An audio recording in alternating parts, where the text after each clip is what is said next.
Hi, my beautiful family. Welcome back to your family channel, Mr. Peter's Stories. Before we begin, I want to take a moment to say thank you from the bottom of my heart.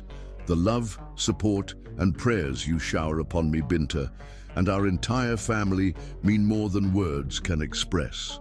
Binta is also sending her love, saying, God bless you all, and I say amen to that. Let's begin with a prayer.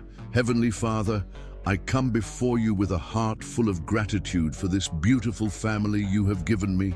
Thank you for each and every one of them, their kindness, their love, and their support.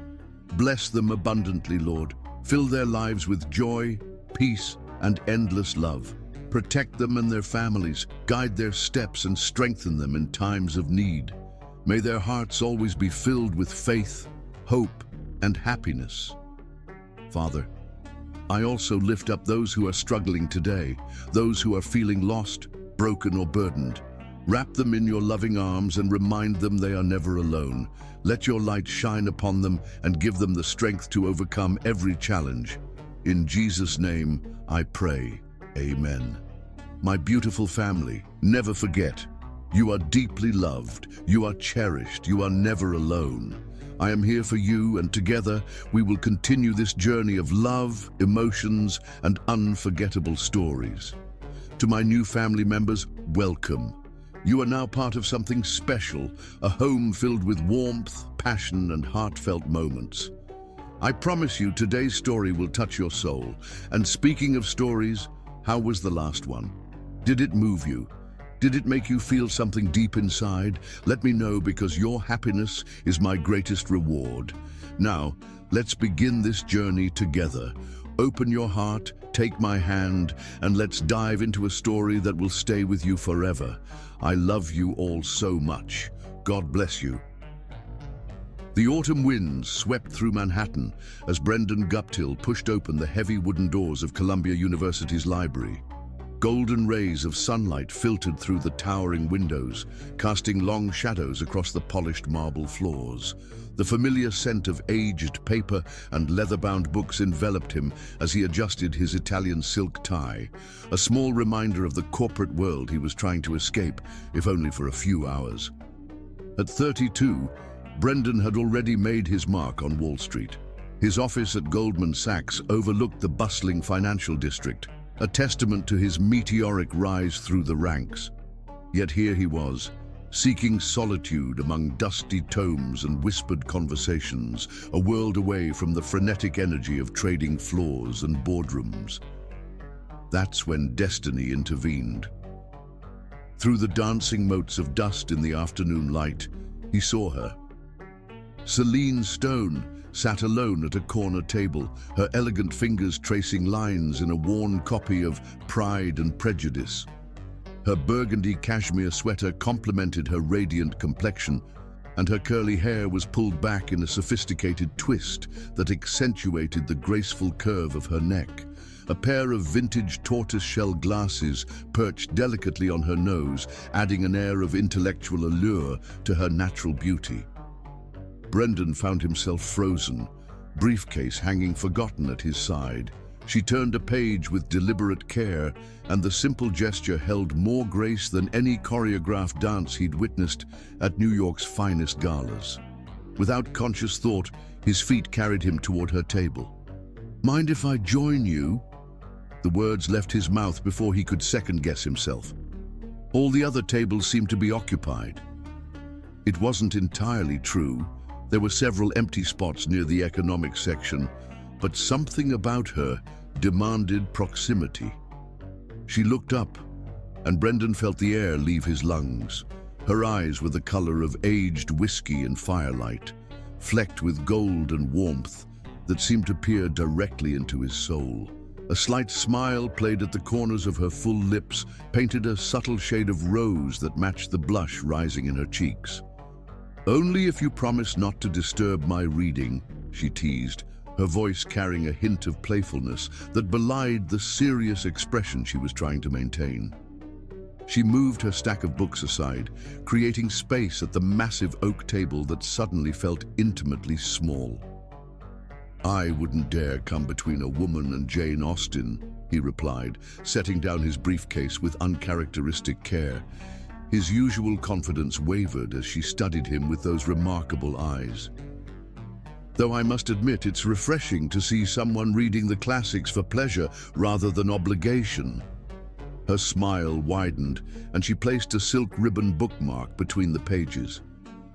You know Austen? Most men I meet proudly proclaim they've never read her, as if literary ignorance were a badge of honor. My mother was an English professor at Yale, he explained, settling into the chair across from her. I grew up surrounded by literature. Austen, Bronte, Hardy, they were my bedtime stories.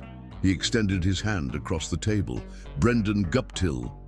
Celine Stone, she replied, her hand fitting perfectly in his.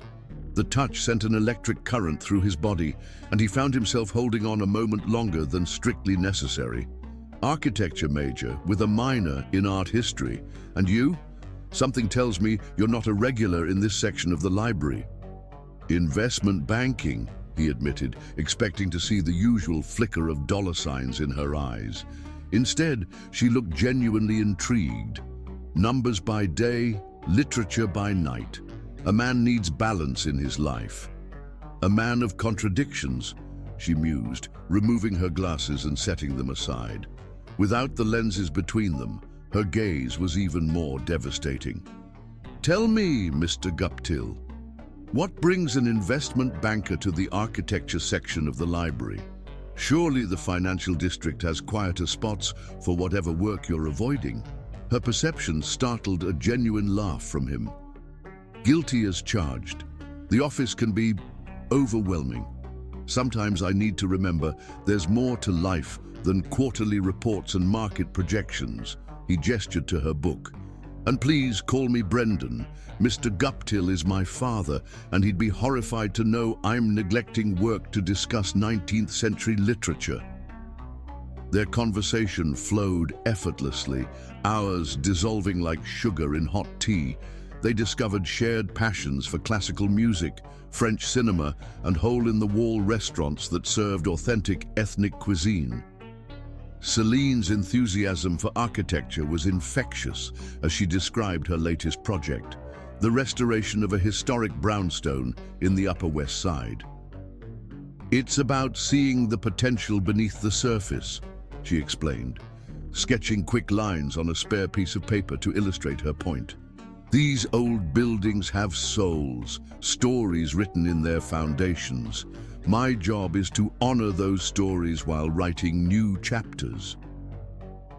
Brendan found himself leaning forward, entranced not just by her words, but by the way she spoke them, with passion, intelligence, and an artistic sensitivity that made his world of profit margins seem suddenly shallow. The afternoon light faded to dusk, and still they talked, their voices dropping to whispers as the library grew quieter around them. It wasn't until a stern-faced librarian approached to inform them the building was closing that they realized how much time had passed. As they gathered their belongings, their hands brushed accidentally, sending another jolt of electricity between them. I know this might seem forward, Brendan said as they descended the library's stone steps into the cool evening air. But would you like to continue this conversation over dinner? I know a small Italian place around the corner that makes tiramisu that would make Michelangelo weep. Celine hesitated, and for a moment, Brendan's heart stopped. Then she smiled, and his world realigned. I'd like that, she said. Though I hope you realize you've set quite a high bar with that tiramisu claim. The restaurant, Bella Notte, was exactly as Brendan remembered it. Intimate, authentic, with candles flickering in wine bottles and red checkered tablecloths that somehow managed to be charming rather than cliché. The owner, Giuseppe, greeted Brendan like a long-lost son and immediately whisked them to his best table in a quiet corner. As they settled in, Brendan noticed how the candlelight played across Celine's features, softening them and adding a glow that made her even more beautiful. She'd let her hair down, and the dark curls cascaded past her shoulders like a waterfall of silk. The sight made his breath catch in his throat. They ordered wine, a rich Barolo that Giuseppe insisted would make the stars shine brighter, and fell back into conversation as if they'd never left the library. Celine told him about growing up in Boston, about her father's construction company that had sparked her love of building, about her dreams of creating spaces that would outlive them both. Brendan found himself sharing things he'd never told anyone. His secret desire to write a novel, his fear that success meant nothing without purpose, the pressure of being the youngest senior analyst in his firm's history. With Celine, the carefully constructed walls he'd built around himself began to crumble. The tiramisu, when it arrived, lived up to its reputation. Brendan watched in amusement as Celine closed her eyes in bliss at the first bite, a small sound of pleasure escaping her lips that sent his imagination spinning in dangerous directions. "You were right," she conceded, pointing her fork at him accusingly. "Though I suspect Michelangelo might have been more interested in sculpting it than eating it." Their laughter mingled with the soft Italian music playing in the background, creating a moment of perfect harmony. When their hands met across the table this time, there was nothing accidental about it. As they finally emerged from the restaurant hours later, the city had transformed. The streets glistened from a light rain that had fallen while they dined, and the lights of passing cars created dancing reflections on the wet pavement. Neither seemed eager to end the evening. "Let me walk you home," Brendan offered, already shrugging off his suit jacket to place it around her shoulders when he noticed her shiver. The gesture felt natural, inevitable, like everything else about their encounter. "Such a gentleman," she teased, but pulled the jacket closer, surrounding herself with his warmth and scent. "Though I should warn you, my apartment is in Greenwich Village. It's quite a walk." "Then we'll have plenty of time to finish our debate about whether Gatsby was truly great," he replied, offering his arm with an exaggerated flourish that made her laugh again, a sound he was quickly becoming addicted to. They walked arm in arm through the city streets, their pace unhurried despite the late hour. The conversation never lagged, but they also discovered the comfort of shared silences, moments when words seemed superfluous to the connection growing between them. At her doorstep, an elegant pre-war building with intricate stonework that Celine enthusiastically detailed, they faced each other in the soft glow of the entry lights. The air between them crackled with possibility. "Thank you for making me late to work tomorrow," she said softly, making no move to return his jacket or step away. "Thank you for giving me a reason to visit the library again," he responded, his voice equally quiet. His hand rose of its own accord to brush a stray curl from her cheek, and she leaned almost imperceptibly into his touch. The kiss, when it came, felt both inevitable and surprising. Her lips were soft, tasting of wine and tiramisu and possibility. Brendan's hands found her waist as hers slid up his chest to his shoulders, drawing them closer together. The world narrowed to this moment, this connection, this perfect convergence of chance and destiny. When they finally parted, both slightly breathless, Celine's eyes remained closed for a moment longer, as if memorizing the sensation. When she opened them, Brendan saw his own wonder reflected there. "Would you like to come up?" she asked, her voice barely a whisper. "For coffee, or—" The invitation hung in the air between them, heavy with promise. Every fiber of Brendan's being screamed to accept, to follow this magnetic pull between them to its natural conclusion. But something, perhaps the same instinct that had drawn him to her in the library, made him shake his head. "Not tonight," he said gently, pressing another soft kiss to her lips. "But I'd like to take you to dinner again. Tomorrow if you're free." Her smile was radiant. "Tomorrow," she agreed, slipping his jacket from her shoulders and returning it with deliberate slowness. "Same time, same place. I'll be counting the minutes," he promised, and meant it. As he watched her disappear into the building, Brendan knew with absolute certainty that his life had irreversibly changed. This wasn't just attraction or chemistry, it was recognition, as if some part of his soul had finally found its missing piece. He walked home through the quiet streets of Manhattan, his mind full of golden eyes and musical laughter, of intellectual discourse and unspoken promises.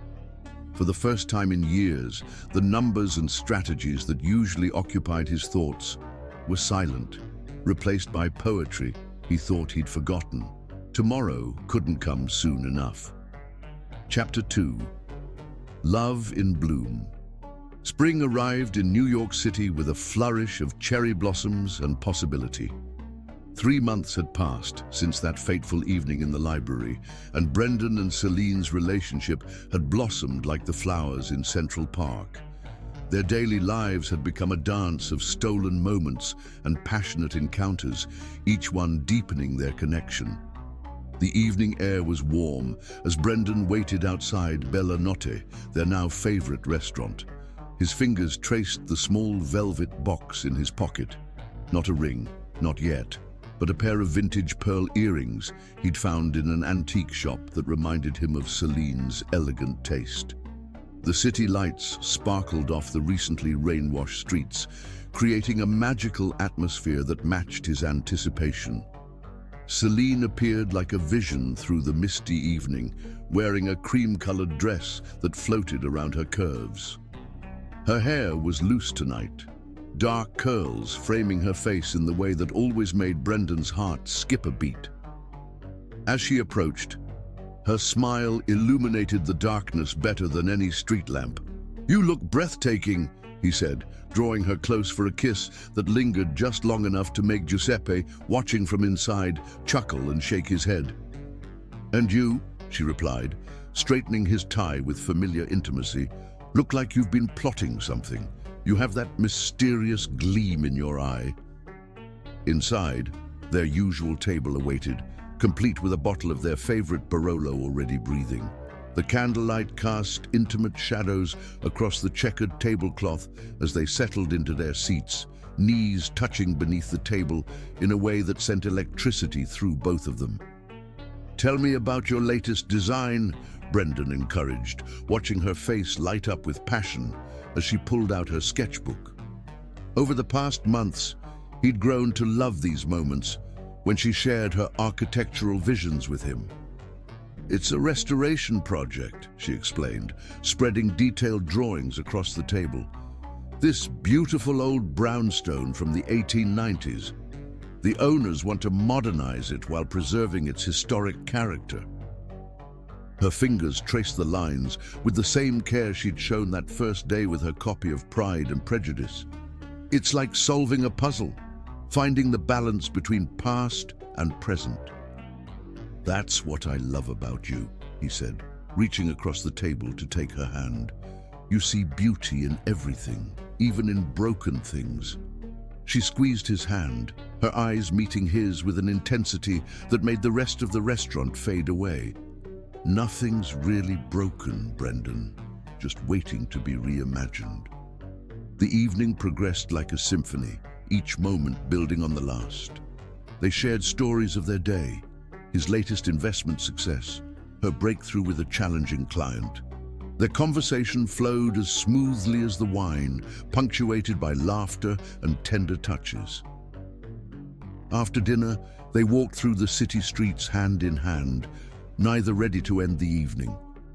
The spring air carried the scent of blooming flowers from nearby window boxes, and somewhere distant, a street musician played a jazz saxophone that floated on the breeze.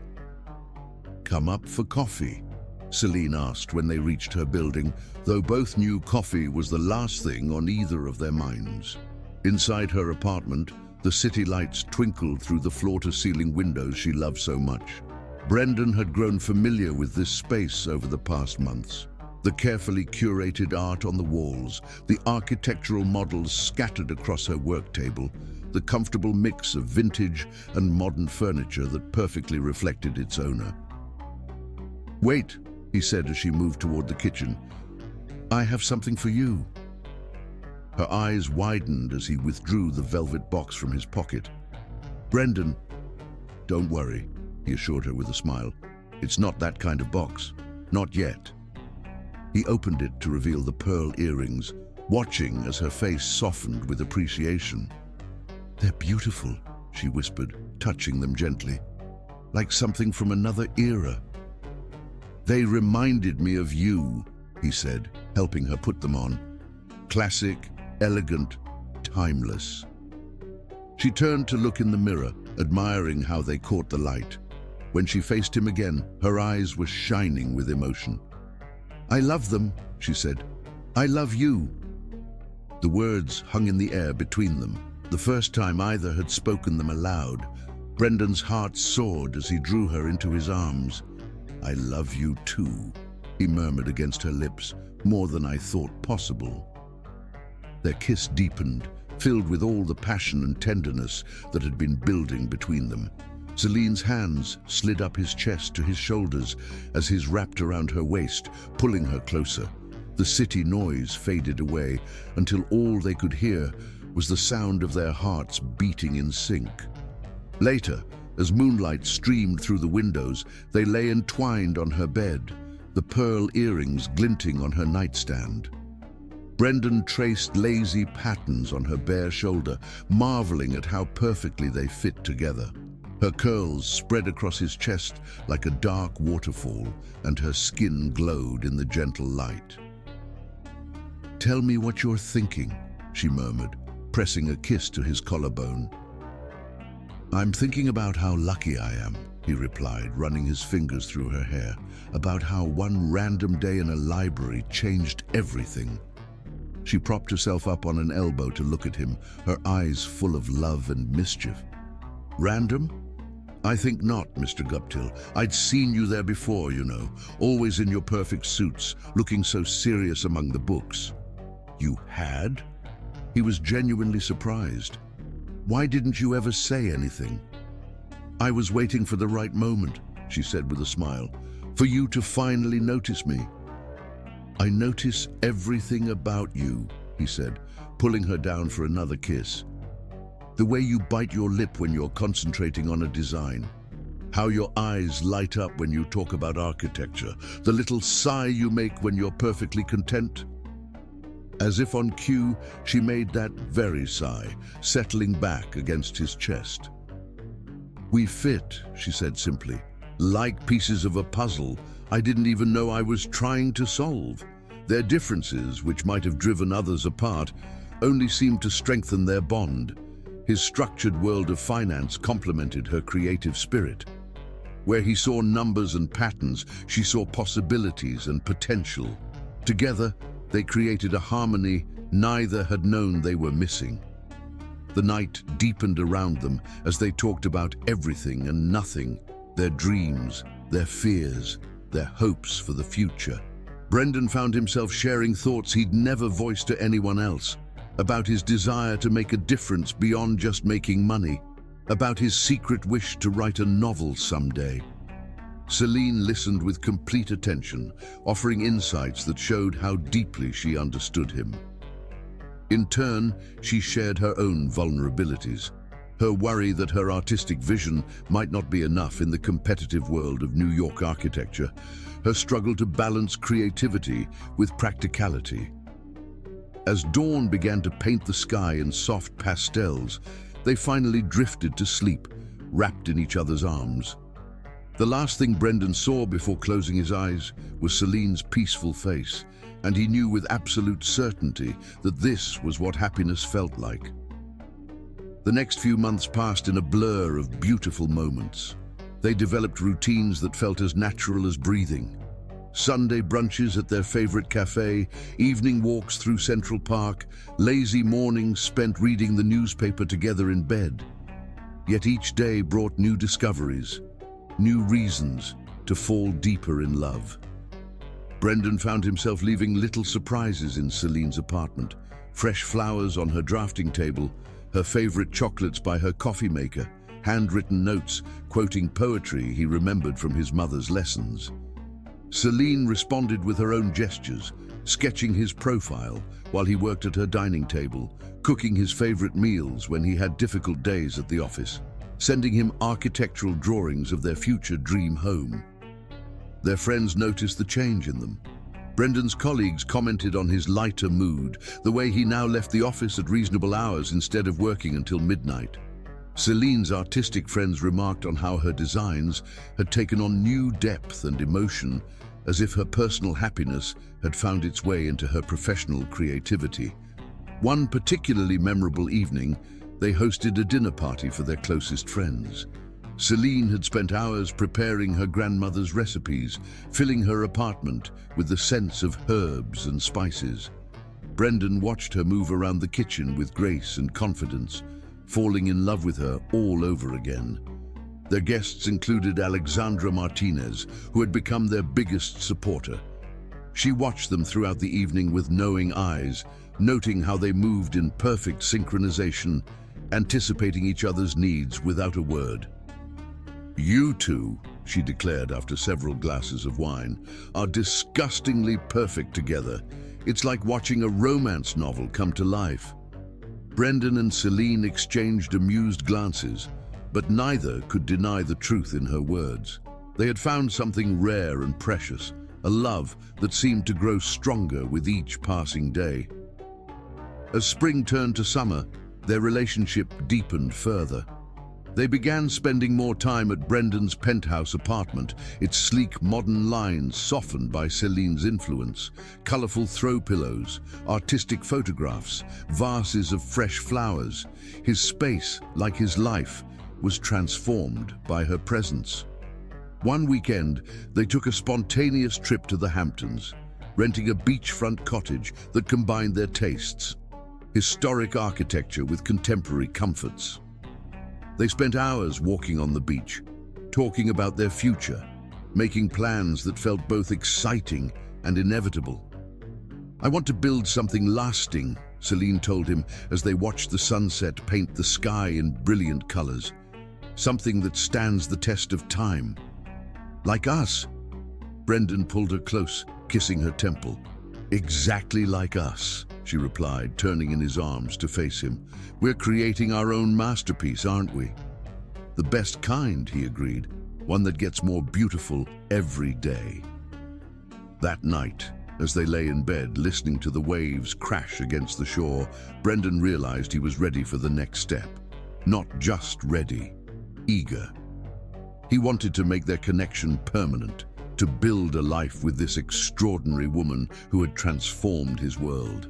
Back in the city, he began secretly visiting jewelers, searching for a ring that would be worthy of Celine. It had to be perfect, unique, yet timeless, like their love. He found himself studying the architectural details of the building she admired, wanting the ring to reflect her aesthetic sensibilities. Their love continued to bloom like the flowers in Central Park, each day bringing new joys and discoveries. Their differences, which might have created distance, instead fostered growth and understanding. Brendan learned to see the world through Celine's artistic eyes, while she gained appreciation for the elegant precision of his financial world. They were building something extraordinary together, a love story written in shared glances and tender touches, in passionate kisses and quiet moments of understanding. Like the buildings Celine restored, their relationship had a solid foundation but remained open to endless possibilities. The future stretched before them, full of promise and potential, waiting to be shaped by their combined vision. They were architects of their own destiny, creating a love that would indeed stand the test of time. Chapter 3: Dreams and Promises. The Victorian mansion overlooking the Hudson River stood like a testament to enduring love. Its restored facade gleamed in the late afternoon sun, every architectural detail meticulously brought back to life under Celine's careful direction. Today, it would witness another restoration, not of brick and mortar, but of two souls joining as one. Brendan stood in one of the mansion's elegant rooms, adjusting his bow tie for the 100th time.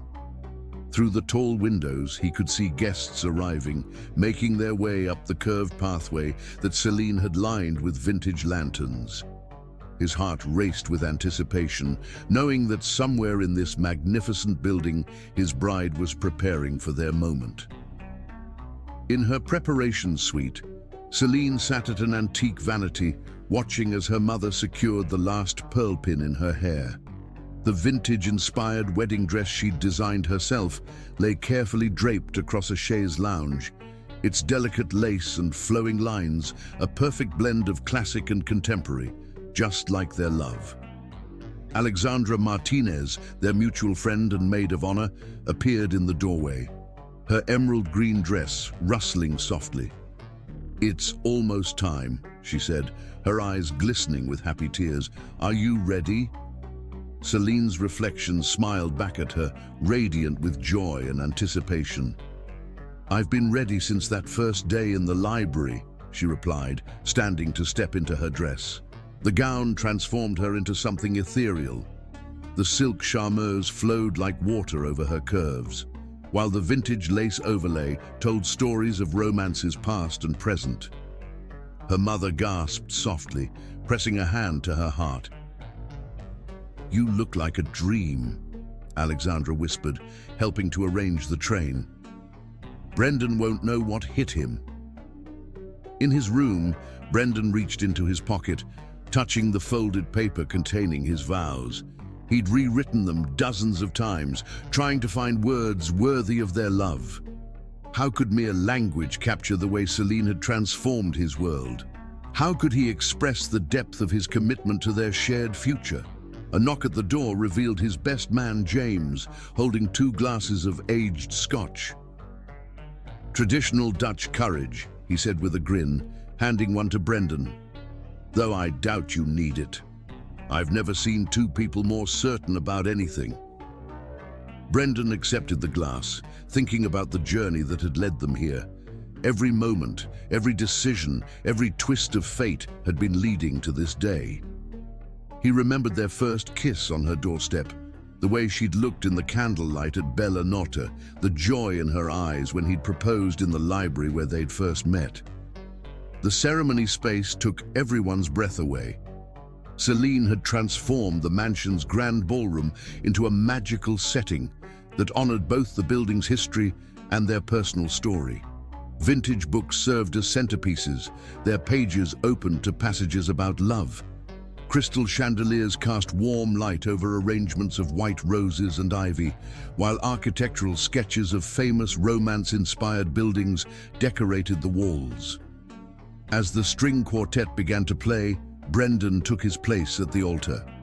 The afternoon sun streamed through the restored stained glass windows, creating patterns of colored light across the hardwood floors. His heart thundered in his chest as the doors opened and the bridal procession began. Alexandra appeared first, carrying a bouquet of white roses and eucalyptus. She winked at Brendan as she took her place, her eyes saying, "Just wait until you see her." Then the music changed, and time seemed to stop. Celine appeared in the doorway on her father's arm, and Brendan forgot how to breathe. She was luminous, ethereal, a vision in white and vintage lace. Her dark curls were swept up elegantly, secured with pearl pins that caught the light. The dress she'd designed hugged her curves before flowing out like a waterfall of silk and dreams. Their eyes met across the room, and everything else faded away. In that moment, it was just the 2 of them, surrounded by love and possibility. Tears welled in Brendan's eyes as he watched her approach, each step bringing them closer to their shared future. When she reached him, her father placed her hand in his with a warmth that welcomed Brendan to the family. Celine's fingers trembled slightly in his grasp, and he squeezed them gently, grounding them both in the moment. "You're stunning," he whispered, his voice thick with emotion.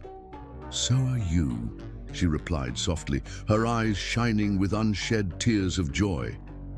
The officiant began the ceremony, but they barely heard the words. They were lost in each other's eyes, communicating volumes without speaking. When it came time for their vows, Brendan spoke first, his voice carrying clearly through the hushed room. "I, Brendan, take you, Celine, to be my wife," he began, his voice steady despite the emotions threatening to overwhelm him. "I promise to be your partner in all things, to support your dreams as if they were my own, and to love you through all the renovations life may require." A ripple of appreciative laughter moved through the guests at his architectural reference. Celine's eyes sparkled as she began her own vows. "I, Celine, take you, Brendan, to be my husband. I promise to be your sanctuary, to help you find beauty in the chaos, and to build a life with you that's stronger than any foundation I've ever designed. I promise to love you through all seasons, to grow with you through all changes, and to always see the potential in our shared future." They exchanged rings, his a classic platinum band, hers a vintage Art Deco piece they'd found together in an antique shop. As they slipped them onto each other's fingers, both felt the weight of tradition and promise they represented. "By the power vested in me," the officiant proclaimed, "I now pronounce you husband and wife. You may kiss the bride." Their first kiss as a married couple was gentle yet passionate, filled with all the love and promise of their future together. The guests erupted in applause, but Brendan and Celine remained in their own world for a moment longer, foreheads pressed together, sharing breath and joy. The reception that followed was a perfect blend of elegance and warmth. Giuseppe from Bella Notte had catered the event, creating a feast that celebrated their story. The tiramisu wedding cake was his special gift to them, decorated with architectural details that matched the mansion's facade. Alexandra's toast brought both laughter and tears.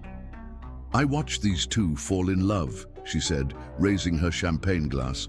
"I saw how they completed each other, how they made each other better. Brendan became more passionate about life, while Celine found new appreciation for structure and stability. They prove that true love isn't about finding someone perfect. It's about finding someone who makes you want to be your best self." As the evening progressed, they shared their first dance to La Vie en Rose, swaying together as the string quartet played. Brendan held Celine close, breathing in the scent of her perfume, memorizing every detail of this perfect moment. "Happy?" he murmured against her temple. "Completely," she replied, tilting her face up to his. "I feel like we're in our own fairy tale." "Better than a fairy tale," he said, spinning her gently. "This is real. This is us." Later, as the party continued around them, they snuck away to one of the mansion's balconies. The Hudson River reflected the stars and city lights, creating a magical backdrop for their moment alone. "I can't believe we did it," Celine said, leaning back against Brendan's chest as his arms wrapped around her waist. "We actually got married in my restoration project." "It's perfect," he replied, pressing a kiss to her neck. "Every detail tells our story." They stood there in comfortable silence, watching the lights dance on the water. The sounds of their celebration drifted up from below, laughter, music, joy. But in this moment, they were content to just be together, feeling the weight of their rings and the promise of their future. "What are you thinking about?" Brendan asked, noticing the thoughtful look on Celine's face. "About all the chapters we're going to write together," she replied, turning in his arms to face him. "About the home we'll build, the family we'll create, the life we'll share." "I love you," he said simply, capturing her lips in a tender kiss.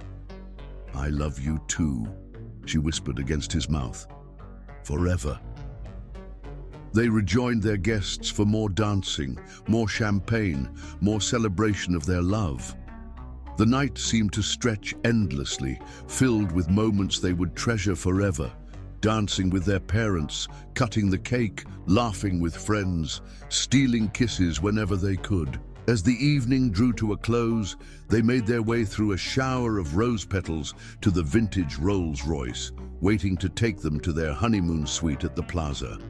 Celine's parents had insisted on this traditional touch, and now, sitting in the luxurious back seat, they were grateful for this moment of peace. "Mrs. Guptill," Brendan said, testing the sound of it as he raised her hand to his lips. "I like how that sounds," Celine replied, curling into his side. "Though I'm keeping stone professionally, can't let go of my architectural reputation." "You can have any name you want," he assured her, "as long as you're my wife." The plaza welcomed them with its usual grandeur, but they barely noticed. They were too lost in each other, in the reality of being husband and wife, in the promise of their wedding night and all the nights to follow. In their suite, Brendan opened champagne while Celine disappeared into the bathroom to freshen up. When she emerged, she had removed her wedding gown, replacing it with a silk negligee that made his heart stop. "You are the most beautiful thing I've ever seen," he said, drawing her into his arms. "More beautiful than a perfectly balanced portfolio," she teased, her fingers working on his bow tie. "Than anything," he replied, capturing her lips in a passionate kiss. They made love with tender passion, celebrating their union in the most intimate way possible. Afterward, they lay tangled in the luxurious sheets, sharing whispered dreams and promises for their future. "This is just the beginning," Celine said, tracing patterns on his chest. "Of our greatest adventure," Brendan agreed, pulling her closer. As they drifted off to sleep, both felt an overwhelming sense of rightness. They had found their perfect match, their true partner, their other half. Whatever challenges lay ahead, they would face them together, building their life with the same care and attention to detail that had marked their courtship. Their love story was far from over. It was just beginning a new chapter, one filled with promise and possibility. Like the building Celine restored, their marriage would be built on a strong foundation, designed with care and filled with beautiful details that would stand the test of time. Chapter 4.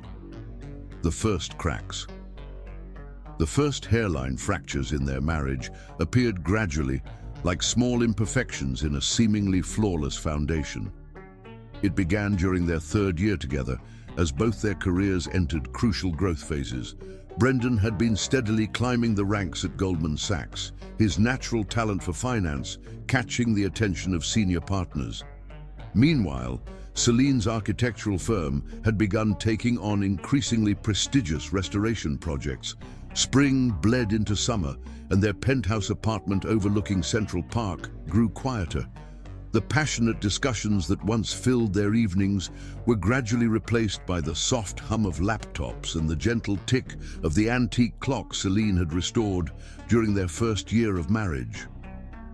The pivotal moment came when Brendan was approached for a potential promotion to senior vice president. The opportunity was unprecedented for someone his age. At 35, he would be the youngest SVP in the firm's history. But it came with a catch. He would need to head the prestigious Shanghai merger, a deal that would require months of intense work and frequent travel. "This is huge," he told Celine one evening, his eyes bright with excitement as he paced their living room. "The partners specifically requested me for this. Do you know what this could mean for us?" Celine sat on their Italian leather sofa, watching her husband's animated movements. She wanted to share his enthusiasm, but something held her back. "How much travel are we talking about?" "Just a few trips to Shanghai," he said quickly. "Too quickly. Maybe once a month for the first phase. The rest can be handled from here." She nodded slowly, remembering similar promises about previous projects. "And the hours. They'll be long initially," he admitted.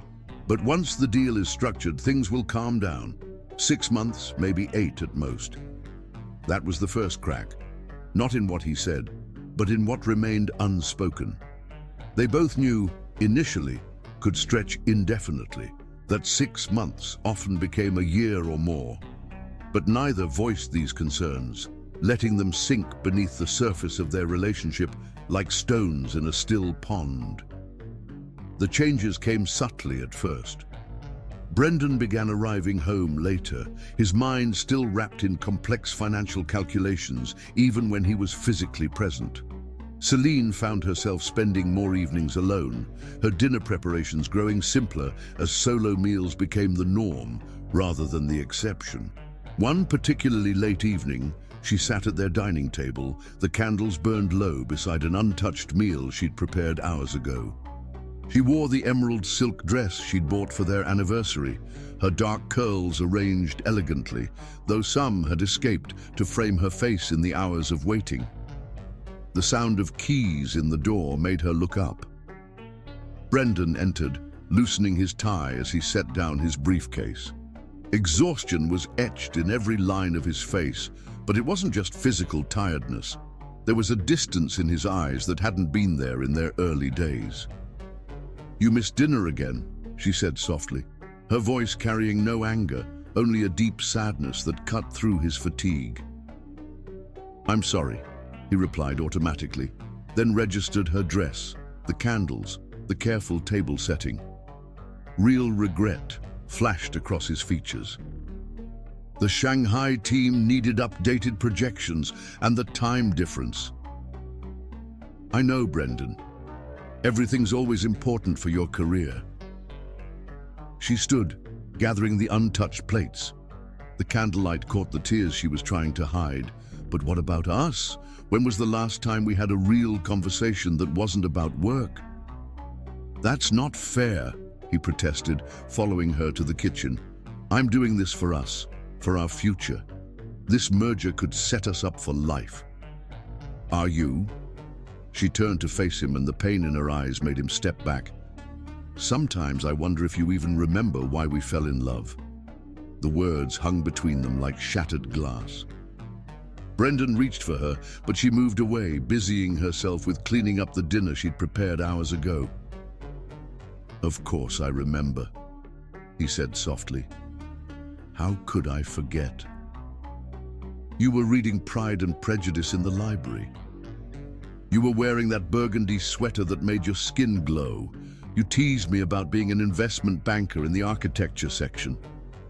"That was a lifetime ago," she whispered, her back still turned. "We were different people then."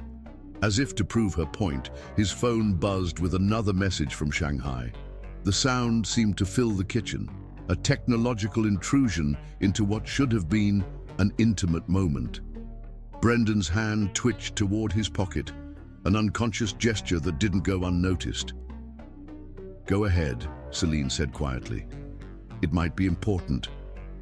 "No," he said firmly, though his fingers still itched to check the message. "This is more important. You're more important." But even as he said it, they both felt the weight of all the times he'd made the opposite choice, all the moments when work had taken precedence over their relationship. The next morning, they moved around each other in a careful dance, their routine perfectly choreographed to minimize interaction. Celine was up first, dressed impeccably in a tailored suit that emphasized her elegant figure. She'd made coffee, but left before Brendan had his first cup. Their text messages throughout the day were practical, logistical. "Working late tonight, don't wait up." "Okay, me too." Client meeting ran long. "Did you call the plumber about the leak?" "Handled it. Bills on your desk." Gone were the loving messages they used to send, the random thoughts and quotes they used to share. Their communication had become as efficient and impersonal as their lives. The pattern continued for weeks. Brendan's involvement in the Shanghai merger grew more intense, while Celine took on a challenging restoration project for the historic Williams Theatre. They existed in parallel, their paths crossing briefly in the mornings and late at night. Their apartment became a shared space rather than a home, filled with expensive furniture but lacking the warmth it once had. One Saturday afternoon, Brendan came home early, hoping to surprise Celine. He found her in her home office, surrounded by architectural drawings and material samples. She'd been crying, though she quickly wiped away the evidence when she heard him enter. "What's wrong?" he asked, genuine concern breaking through his usual professional demeanor. "Nothing," she said quickly, shuffling papers on her desk. "Just stressed about the Williams project. The Historical Commission is being difficult about the modernization plans." He moved behind her, placing his hands on her shoulders. She tensed briefly before relaxing into his touch, and the small gesture of resistance felt like another crack in their foundation. "Can I help?" he offered, massaging the tension from her shoulders. "Unless you can convince the commission that updating the heating system won't destroy the building's historical integrity, probably not," she sighed, leaning back against him. For a moment they were close again, physically and emotionally. The scent of her jasmine perfume enveloped him, bringing back memories of happier times. But then, both their phones buzzed simultaneously. His with news from Shanghai, hers with updates from her contractor. "I have to take this," they said in unison, and the irony of it hung heavy in the air between them. That night, lying awake in their bed, Brendan stared at the ceiling and tried to pinpoint exactly when things had started to change. Was it the promotion, the increasing demands of their careers, or had they simply grown in different directions, like two trees reaching for different patches of sunlight? Beside him, Celine stirred restlessly, caught in her own troubled dreams. Even in sleep, worry creased her brow. He resisted the urge to smooth it away, afraid of waking her, afraid of the distance he might see in her eyes. Their love hadn't died, it was still there, burning beneath the surface of their busy lives. But it had changed, transformed from the all-consuming passion of their early days into something more complicated, more fragile. Like the buildings Celine restored, their relationship needed careful attention, needed someone to see the beauty beneath the cracks and believe in its potential for renewal. But both of them were too busy building other things to notice their own foundation starting to crumble. Chapter 5. Growing apart. The distance between them grew like ivy on an abandoned building, slow but persistent, each tendril of separation wrapping around their once solid foundation. Their penthouse apartment, which had been a testament to their shared dreams, now felt more like a museum of what they'd lost, each room holding memories that grew dustier by the day. Summer faded into autumn, and with it came Brendan's official promotion to senior vice president. The Shanghai merger had consumed his life entirely, turning their home into an extension of his office. Financial reports cluttered every surface, and the soft glow of his laptop often illuminated their bedroom until dawn. Celine's architecture firm was flourishing, but success brought its own complications. The Williams Theatre restoration had become her sanctuary, a place where she could lose herself in the challenge of breathing new life into forgotten beauty. She spent long hours at the historic site, finding more comfort in its crumbling walls than in their perfectly appointed home. One rain-soaked evening, she returned to find Brendan actually home before her, an increasingly rare occurrence. He sat in his home office, surrounded by papers and empty coffee cups, his tie loosened but still knotted at his throat. "I got the Williams contract finalized," she said softly from the doorway, hoping to share her triumph with him. "The Historical Commission approved all our proposed modifications." "Oh, that's nice," he replied, barely looking up from his computer screen. The blue light reflected off his reading glasses, creating a barrier between them as effectively as a wall. "Nice?" The word felt like a slap. "Brendan, this is the biggest project of my career. I've been talking about it for weeks." He finally turned to face her, frustration evident in his features. "I'm sorry, Celine, but I can't keep track of every project. Some of us are dealing with billion-dollar mergers here." The words hung between them like poison. Celine stepped back as if physically struck, her portfolio clutched to her chest like a shield. "Right. Because my work is just playing with buildings, isn't it? Not important enough for the great Brendan Guptill's attention." She retreated to her own home office, the space she'd carved out for herself at the other end of their apartment. Once, they joked about being able to work from home together, stealing kisses between meetings and sharing ideas over lunch. Now, their separate offices stood like opposing fortresses, territories marked by their respective ambitions. Their lives continued to diverge in subtle ways. Brendan joined an exclusive gym near his office, working out at dawn before his early morning calls with Shanghai. Celine started taking evening yoga classes, finding peace in the meditation that eluded her at home. Even their meal preferences shifted. He developed a taste for high-end sushi delivered to his office, while she found comfort in the home-style Italian cooking she'd grown up with. One Sunday morning, Celine woke to find Brendan already dressed for a meeting, though the sun had barely risen. He stood at their bedroom window, his silhouette cut sharp against the rising light. "I thought we could have brunch today," she said, her voice still husky with sleep. "Like we used to at that little place in the village." "Can't," he replied, checking his phone. "The Shanghai team needs updated projections before the Asian markets open." "It's Sunday, Brendan. The market doesn't care what day it is." He paused, finally looking at her. "You look tired. You should get more rest." "I look tired because I was hoping my husband might actually be home for dinner last night. I waited until 10. You should have texted. I had a late dinner with the partners." "I did text, 3 times." She sat up in bed, the silk sheets pooling around her waist. "Did you even read them?" He had the grace to look embarrassed, pulling out his phone to check. The messages were there, each one a little more resigned than the last. "Made your favorite pasta. Home by 7? Food's getting cold. Everything okay. Don't worry about dinner. I'm going to bed." "I'm sorry," he said, but the words felt hollow, worn smooth by overuse. "Things are just crazy right now with the merger." "Things have been crazy for months, Brendan. They're not getting better, they're getting worse." He moved to sit on the edge of the bed, maintaining a careful distance between them. "This deal could make my career. Just a few more months." "That's what you said 3 months ago, and 3 months before that." She turned away, unable to bear the sight of him in his perfectly pressed suit, ready to leave her for another day of endless meetings. "Do you even remember what we used to be like?" "Of course I do. But we have to think about our future." "What future?"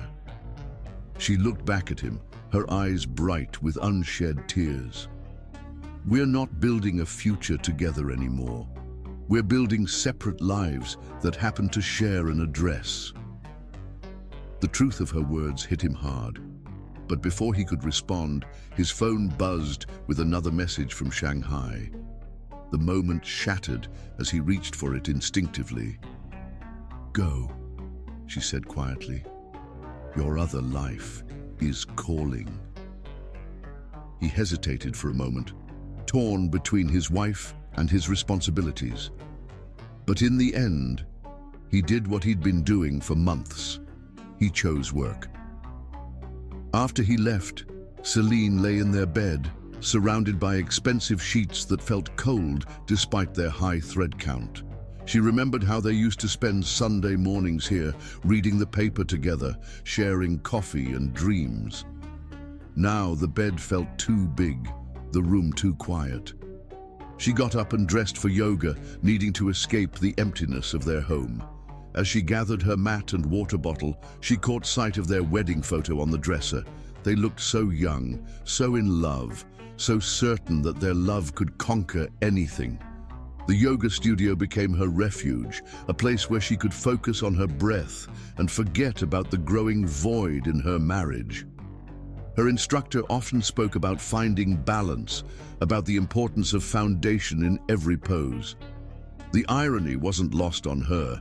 She spent her days restoring foundations of buildings while her own personal foundation crumbled. One evening, after a particularly challenging class, her instructor kept her behind. "Your energy is troubled," the older woman said kindly. Your poses are perfect, but your spirit is fighting itself.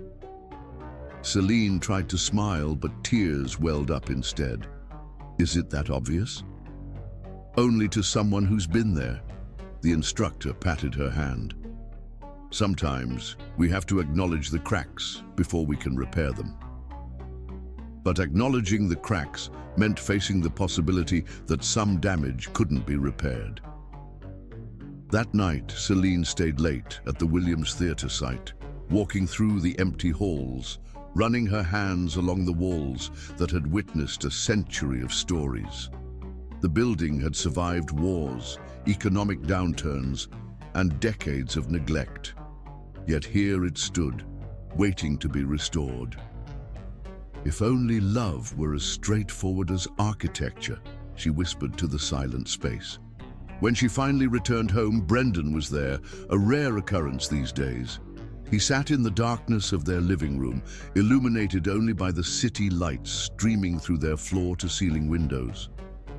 "You're home late," he said, his voice carefully neutral. "So are you," she replied, equally careful. "No calls from Shanghai? They can wait until morning." He stood, moving toward her like a man approaching a wild animal, afraid she might bolt. "We need to talk." But before he could continue, his phone lit up with an incoming call. They both stared at it, watching as the Shanghai office number flashed on the screen. "They can wait until morning." Celine's laugh was bitter. "Nothing waits anymore, Brendan. Everything's urgent, everything's crucial, everything's more important than us."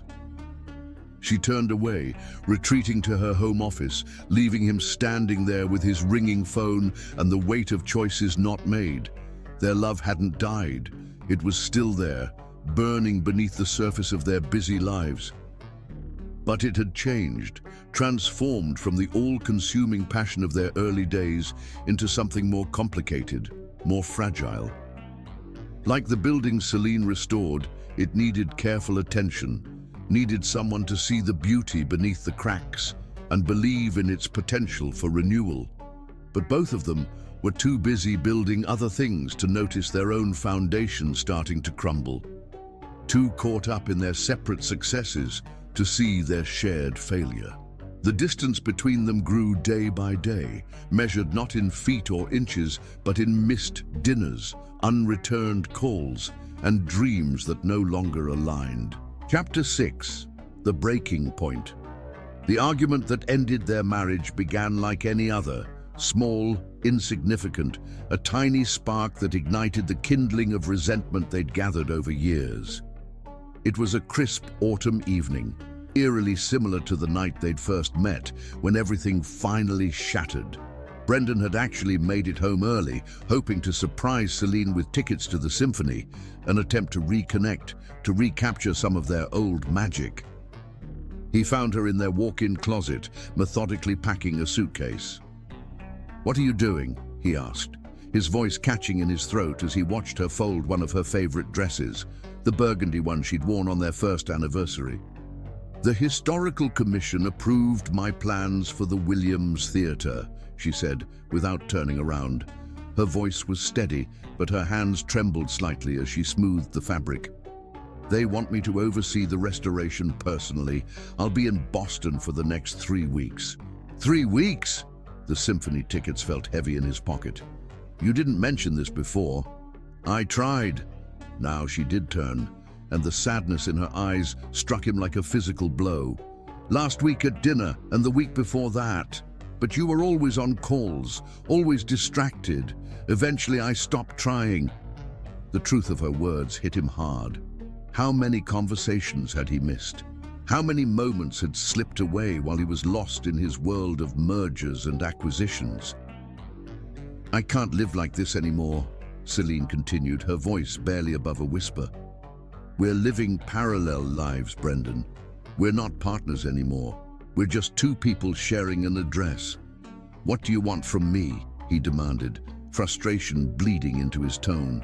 The careful control he maintained in boardrooms cracking under the weight of impending loss. "I'm working to give us everything we dreamed of."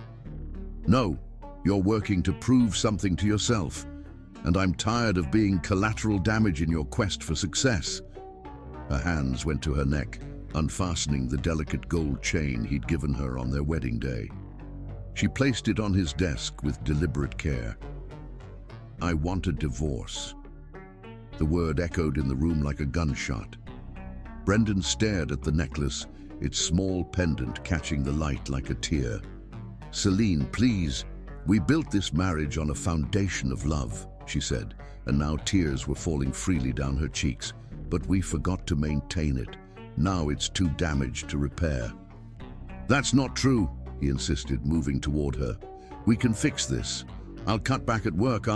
You said that 6 months ago," she interrupted. "And a year before that. Nothing changed. Nothing ever changes." She turned back to her packing, but Brendan caught her arm, spinning her to face him. For a moment, they were close enough to kiss, close enough that he could smell her jasmine perfume, see the flecks of gold in her brown eyes. His heart thundered in his chest as memories flooded back. Their first meeting in the library, their wedding dance, countless moments of joy and passion and love. "I still love you," he said softly, his voice rough with emotion. "I know," she replied, reaching up to touch his face one last time. "That's what makes this so hard. Love isn't our problem, Brendan. It never was. But love isn't enough when you're growing in different directions." She stepped back, breaking contact, and the space between them felt infinite. "I called a lawyer last week. She'll be sending over the papers." "Just like that?" Anger flared through his grief. "You're throwing away 5 years of marriage without even trying to fix it." "Trying?" Now it was her turn to be angry.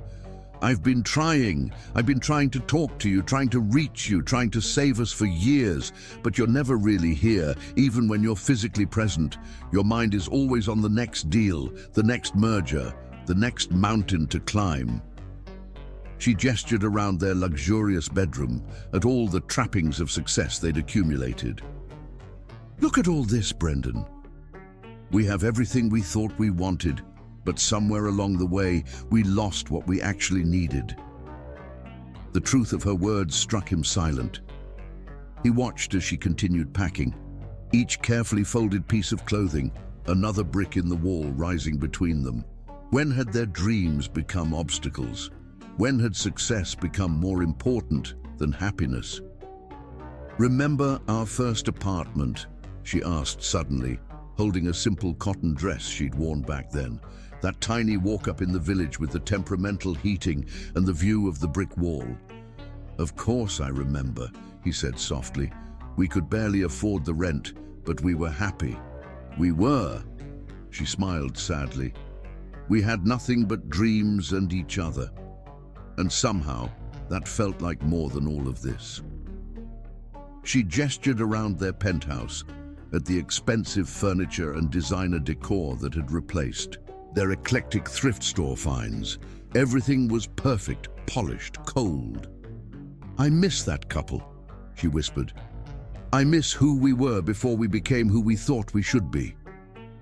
Brendan sank onto their bed, suddenly exhausted. "When did we lose our way?" "Gradually," Celine replied, zipping her suitcase closed with a finality that felt symbolic. "So gradually we didn't notice until we were completely lost." She moved to their dresser, beginning to sort through her jewelry. Each piece she removed seemed to carry a memory: the pearl earrings he'd given her when they first started dating, the bracelet from their first Christmas together, the rings. Her hands hesitated over her wedding ring.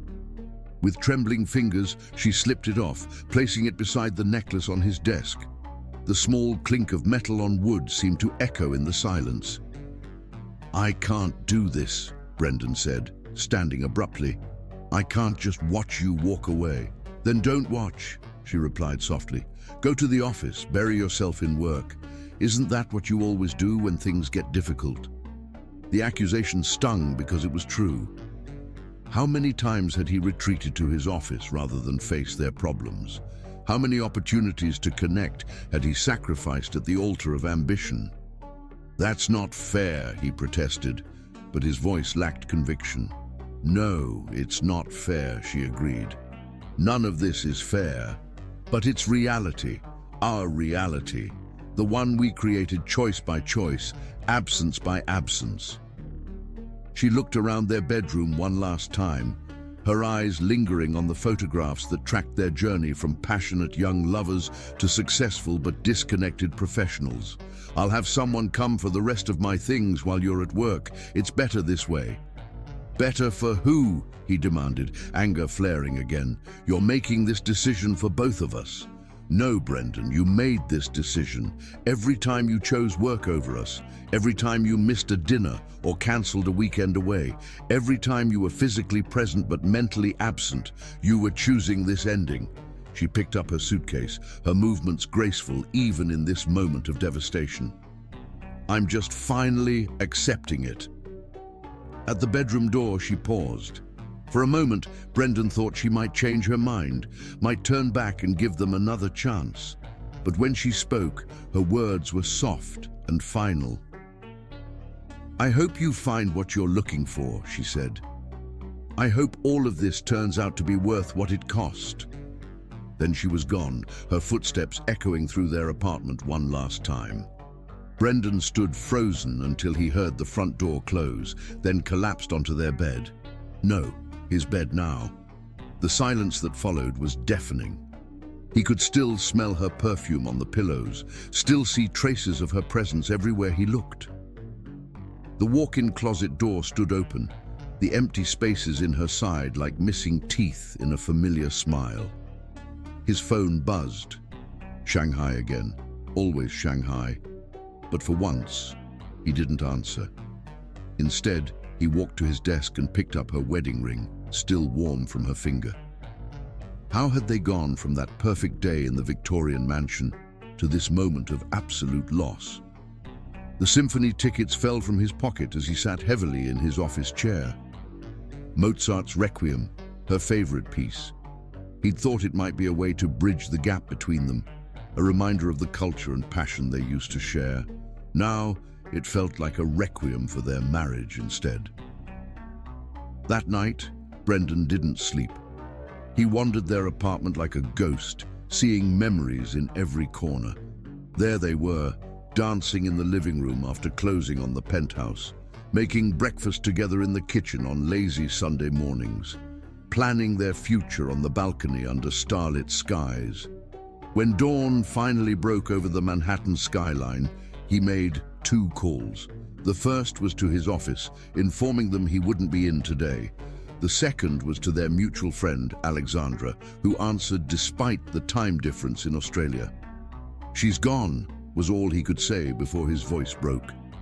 "Oh, Brendan," Alexandra sighed, her voice carrying across oceans. "I was wondering when one of you would finally break. I didn't think. I never thought." "That's the problem," she said gently. "You stopped thinking about what really mattered. Both of you did, in different ways." He spent the day in a haze, alternating between grief and anger, between desperate plans to win Celine back and resigned acceptance that she was right. They had lost their way so gradually, so completely, that finding their way back might be impossible. The divorce proceedings were civil, but cold.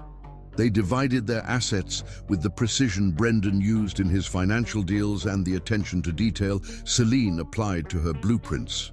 Friends chose sides, social circles shifted, and Alexandra watched helplessly from Australia as the couple she'd once bet on fell apart. In the end, it wasn't the dramatic scenes from movies, with thrown plates and screamed accusations. It was quiet, dignified, and somehow more devastating for its calmness. They had built their love story carefully, brick by brick, and now they dismantled it with the same methodical care. The last time Brendan saw Celine during this period was at their lawyer's office. She wore the same burgundy sweater she'd worn the day they met, though he doubted it was intentional. She looked tired but resolute, signing her name with steady hands to the papers that would end their marriage. As she stood to leave, their eyes met one final time. In that moment, all the love they'd shared, all the dreams they'd built, all the possibilities they'd lost seemed to pass between them. Then she turned away, and Brendan was left holding the pieces of their shattered future. That night, he finally went back to work, throwing himself into the Shanghai merger with renewed intensity. If he worked hard enough, stayed late enough, focused completely enough, maybe he could forget the sound of her laughter, the way she looked in morning light, the feeling of completeness he'd only ever found in her arms. But even as he built his empire of numbers and negotiations, a part of him knew the truth. He had traded the real treasure for its shadow, and no amount of success would ever fill the Celine-shaped void in his heart. Chapter 7. The Aftermath. The divorce proceedings unfolded with the same precision Brendan applied to his financial deals, and the attention to detail Celine brought to her architectural restorations. Their lawyers' offices became neutral ground, a sterile environment where 5 years of marriage were systematically dismantled. The division of assets was methodical. The penthouse went on the market. Neither could bear to live there among the ghosts of their happiness. Their art collection, carefully curated over years of gallery openings and auction houses, was split according to who had chosen each piece. Even their shared memories seemed to require cataloging and distribution. Brendan threw himself into the Shanghai merger with renewed intensity. The deal that had contributed to their marriage's demise became his sanctuary, a place where emotional complications could be reduced to numbers on spreadsheets. His corner office on the 50th floor grew larger, the view more impressive, but the emptiness inside him expanded even faster. One particularly dark evening, 6 months after signing the divorce papers, he stood at his office window, watching the city lights flicker like distant stars. A half-empty glass of scotch sat on his desk next to the latest financial reports showing record profits. The Shanghai merger had been an unprecedented success, earning him accolades throughout the financial world. Success tasted like ashes in his mouth. His phone buzzed, another message from Alexandra checking in from Australia. She'd been their mutual friend from college, and now she watched helplessly as they navigated their separate lives. "How are you holding up?" her text read. Brendan stared at the message, remembering how Alexandra had been there from the beginning, witnessing their love story unfold in that university library. Now she was witness to its aftermath, trying to maintain friendships with both of them across oceans and time zones. "Busy," he replied, the standard answer he gave everyone these days. But then, because it was Alexandra, and because it was late, and because the scotch had loosened something in his chest, he added, "The city feels empty without her." Across town in her newly purchased brownstone in Greenwich Village, Celine was also awake. Her restoration projects had taken on new life after the divorce, as if she poured all her unexpressed emotions into breathing life back into broken things.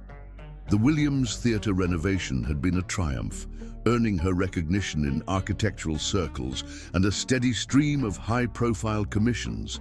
But tonight, surrounded by blueprints and material samples, she found herself sketching their old apartment instead.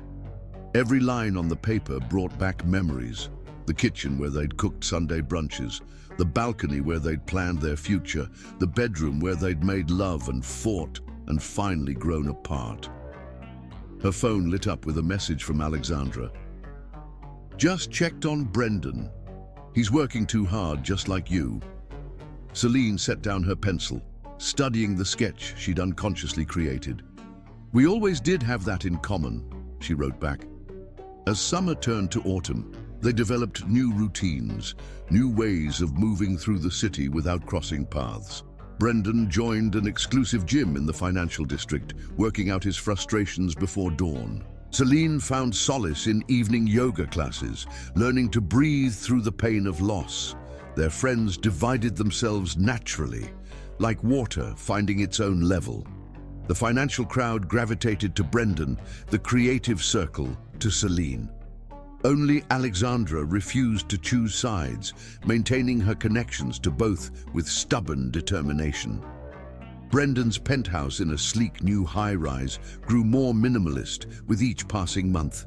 Every trace of Celine's warmth gradually replaced by chrome and glass. He dated occasionally beautiful women who understood the demands of his career because they had similar ones of their own. But none of them read Pride and Prejudice. None of them debated architecture over tiramisu. None of them looked at him the way Celine had in that library. One evening, he found himself walking past Bella Notte, their old favorite restaurant. Through the window, he could see Giuseppe still presiding over his domain, greeting customers like long-lost family. Before he could stop himself, he walked in. "Signor Brendan." Giuseppe's face lit up, then fell slightly as he realized Celine wasn't with him. "Ah, it has been too long. Your table, it misses you both." "Just me tonight, Giuseppe," Brendan said softly, following the old man to what had been their regular spot. The menu hadn't changed, but everything else had. He ordered their usual wine out of habit, then felt his throat tighten when Giuseppe brought 2 glasses before catching himself and removing one with a murmured apology. Meanwhile, Celine's professional success continued to grow. She became known for breathing new life into historic buildings, though she couldn't help but see the irony in restoring everything except her own broken heart.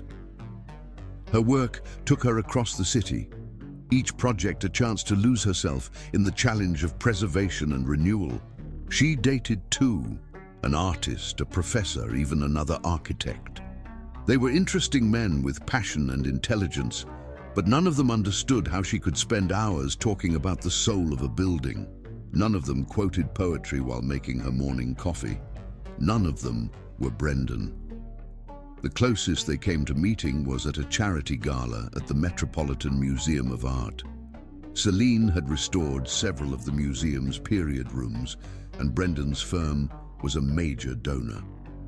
They spotted each other across the grand hall, she in a deep blue gown that made his heart stop, he in a tuxedo that reminded her of their wedding day.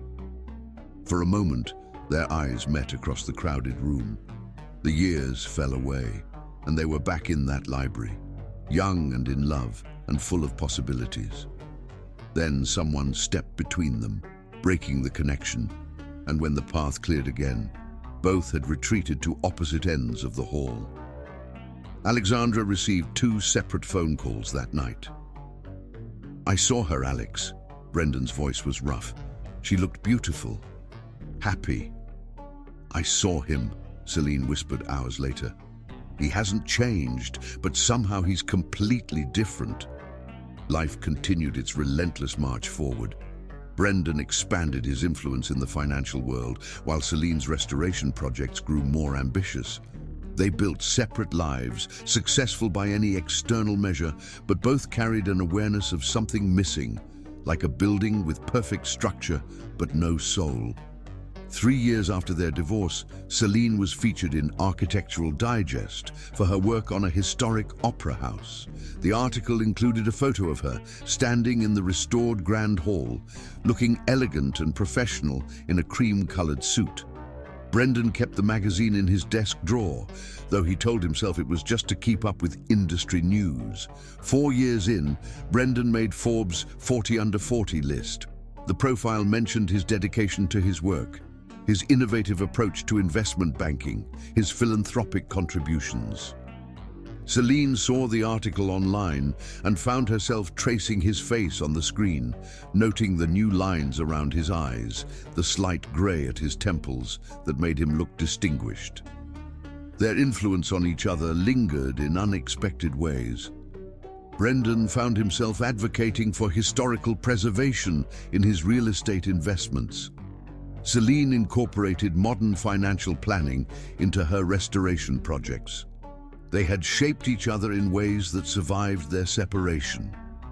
One particularly late night, Brendan stood in his new office, looking out over the city. From his vantage point, he could see several buildings Celine had restored, each one a testament to her vision and talent. He wondered if she ever looked up at the financial district's towers, if she ever thought about him working late into the night. At that same moment, Celine sat in her restored brownstone, working on plans for her latest project. But her eyes kept drifting to a small photo hidden in her desk. Them at Bellanotte, young and in love, before success and ambition had torn them apart. Their lives had become a study in parallel lines, moving in the same direction but never intersecting. They achieved everything they'd thought they wanted, only to discover that success without someone to share it with was the hollowest victory of all. Alexandra watched from Australia as her two best friends lived their separate lives, never quite intersecting, but never fully separating either. She saw how they both threw themselves into their work, how they both achieved incredible success, and how they both carried an emptiness that no achievement could fill. "You two are the most brilliant idiots I know," she wrote in her journal one night. "You restore buildings and build financial empires, but you can't see what's right in front of you. That some things are worth more than success, and some breaks can be mended if you're brave enough to try." Little did they know, as they moved through their separate lives in the same city, that fate, with a little help from Alexandra, was about to give them another chance. Sometimes the heart needs time to learn its lessons, and sometimes the longest way around is the shortest way home. Chapter 8. Echoes of the past. 10 years passed. New York City changed around them, but some things remained constant, like Bellanotte, the Italian restaurant where they used to share midnight tiramisu.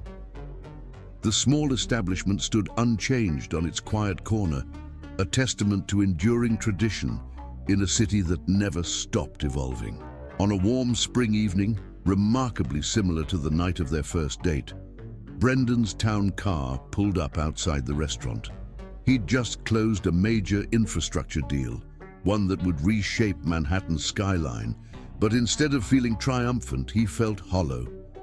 Success had become his constant companion, but it made for a cold bedfellow. Through the familiar windows, he caught sight of her. Celine sat at what had been their table, surrounded by architectural drawings and clients, her passion evident in her animated gestures. The years had been kind to her. She was more beautiful than ever, success and confidence adding a new dimension to her natural grace. Her hair was elegantly styled, shorter than during their marriage, but still framing her face in the way that had always made his heart skip. She wore a deep burgundy dress that painfully reminded him of the sweater she'd worn the day they met. Her hands moved expressively as she explained something to her clients, sketching in the air the way she used to do when describing her visions to him. Giuseppe spotted him through the window and started to wave, but Brendan quickly shook his head, retreating into the gathering darkness before Celine could notice his presence. His driver asked if he wanted to stop somewhere else for dinner, but he'd lost his appetite. Instead, he found himself typing an email to Alexandra. "Saw Celine today at Bellanotte. She hasn't changed. Still lights up a room just by being in it. Why does it still hurt after all these years? The Shanghai merger was supposed to be worth the cost, but standing there tonight, watching her through the window, I can't remember why I thought any success could be worth losing her." Inside the restaurant, unaware of her former husband's presence, Celine was struggling to maintain her professional composure. This table held too many memories: first dates, anniversary celebrations, quiet Sunday brunches that stretched into evening. Giuseppe still gave her the same knowing look he'd given them years ago, though now it carried a tinge of sadness. As her clients discussed budget constraints and historical preservation requirements for her latest project, the restoration of a historic theater in Brooklyn, Celine's mind wandered to the past. She remembered Brendan's laugh, the way his eyes crinkled at the corners when he smiled, how he used to reach across the table to take her hand mid-conversation. The meeting concluded successfully, they always did these days, but Celine lingered, ordering an espresso and tiramisu. Giuseppe brought it himself, along with a gentle pat on her shoulder. "He comes here sometimes too, you know. the old man said softly, his Italian accent thicker with emotion. Always alone, always looking at your table. Celine's hand trembled slightly as she lifted her coffee cup. Giuseppe, please. 10 years is a long time to be apart from your heart, Bella, he said, his wisdom earned through decades of watching love stories unfold in his restaurant. The food tastes better when shared, no? Later that night, in her beautifully restored brownstone, Celine found herself writing to Alexandra. Alexandra, you won't believe who I glimpsed outside Bella Notte today. Brendan. He looked distinguished with touches of grey at his temples. Funny how time heals everything, except the one wound you can't forget. I've restored dozens of buildings since our divorce, but I can't seem to restore my own heart. The next morning, Brendan buried himself in work, trying to forget the image of Celine at their old table. His office on the 60th floor offered spectacular views of the city, but his eyes kept being drawn to the historic buildings she'd restored, each one a testament to her vision and talent. His assistant interrupted his brooding with news about a new development project. The company was planning to demolish an old theater to build luxury condominiums. Something about the proposal bothered him, and it took a moment to realize why. It was the kind of building Celine would fight to save. Without fully understanding his own motives, Brendan found himself researching the theater's history.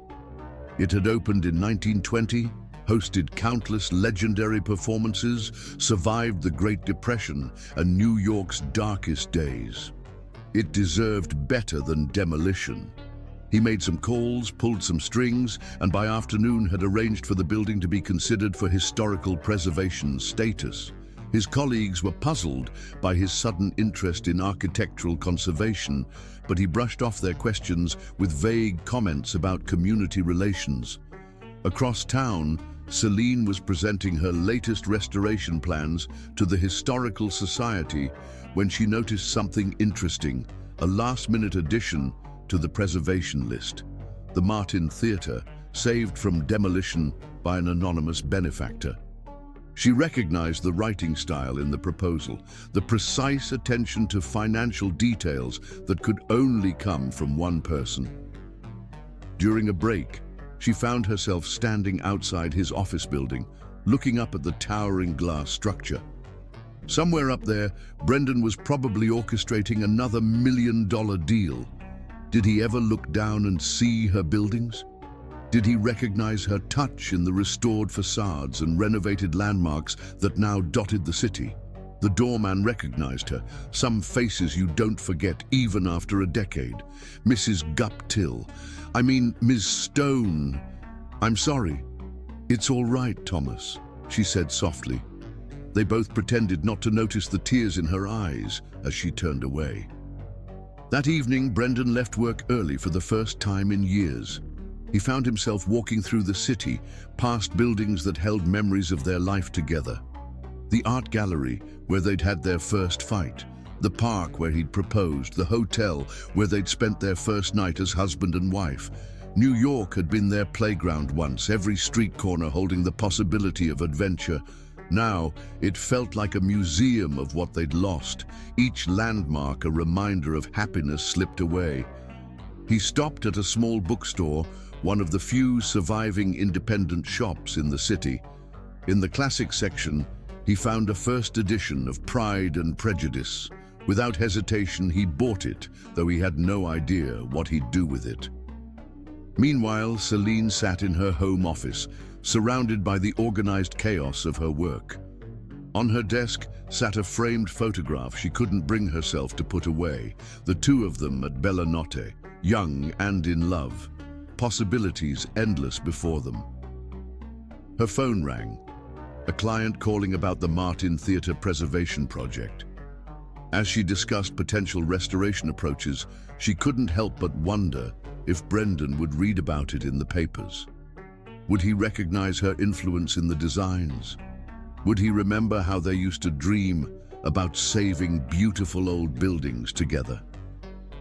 The next week brought them closer to crossing paths. A charity gala at the Metropolitan Museum of Art couldn't be avoided by either of them. He was a major donor. She had restored several of the period rooms. They arrived separately, moved in different circles, but remained acutely aware of each other's presence. Brendan watched her from across the room, stunning in a midnight blue gown that made him forget how to breathe. She was surrounded by admirers, other architects and preservationists who recognized her genius.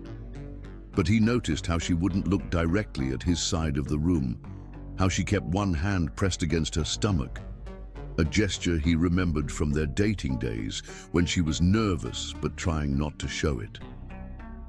Celine felt his eyes on her throughout the evening. He looked devastating in his tuxedo, success and maturity only adding to his natural charm. She caught glimpses of him with various board members and society figures, all eager for the attention of Wall Street's most eligible bachelor. But she saw how his smile never quite reached his eyes, how he kept checking his watch, habits she remembered from charity events during their marriage when he was putting on a show but longing to be somewhere else. Their closest encounter came near the restored Renaissance room, her work, his funding. They rounded opposite corners at the same moment, and suddenly there was no crowd between them, no buffer of polite society. Time seemed to stop as their eyes met. 1,000 unspoken words passed between them in that moment. He took half a step forward, her name on his lips. She swayed slightly toward him, muscle memory drawing her to his gravity. Then reality crashed back in as other guests approached. They retreated to their separate corners, hearts pounding, both shaken by the force of their connection even after all these years. Later that night, they both reached out to Alexandra, their messages crossing paths in the digital ether. "I almost talked to her tonight," Brendan wrote. "After 10 years, you'd think it would be easier. But one look in her eyes, and I'm back in that library, falling in love for the first time." "He still affects me the same way," Celine confessed. "One glance, and I forget every reason we couldn't make it work. Is it possible to miss someone you see all the time in newspapers and magazines?" Alexandra read their messages with growing frustration. 10 years she'd watched them orbit each other like binary stars, bound by gravity, but never touching. Perhaps it was time for a little intervention. What neither Brendan nor Celine knew was that their friend had finally decided enough was enough. The pieces were in place, the time was right, and Alexandra Martinez was about to remind them that some love stories deserve a second chapter. Chapter 9. The Matchmaker's Plan. Alexandra Martinez sat in her Sydney apartment, reading their emails side by side on her laptop screen. The morning sun streamed through her windows, illuminating decade-old photographs of the three of them in happier times. After 10 years of watching her two best friends nurse their broken hearts, she'd had enough. "These two idiots," she muttered, booking a flight to New York. "Sometimes you need to break down walls to rebuild something stronger." The 20-hour flight gave her plenty of time to plan. She'd watched them dance around each other for a decade, each achieving incredible success while failing at the one thing that truly mattered, finding their way back to each other. As their oldest friend, she felt not just entitled, but obligated to intervene.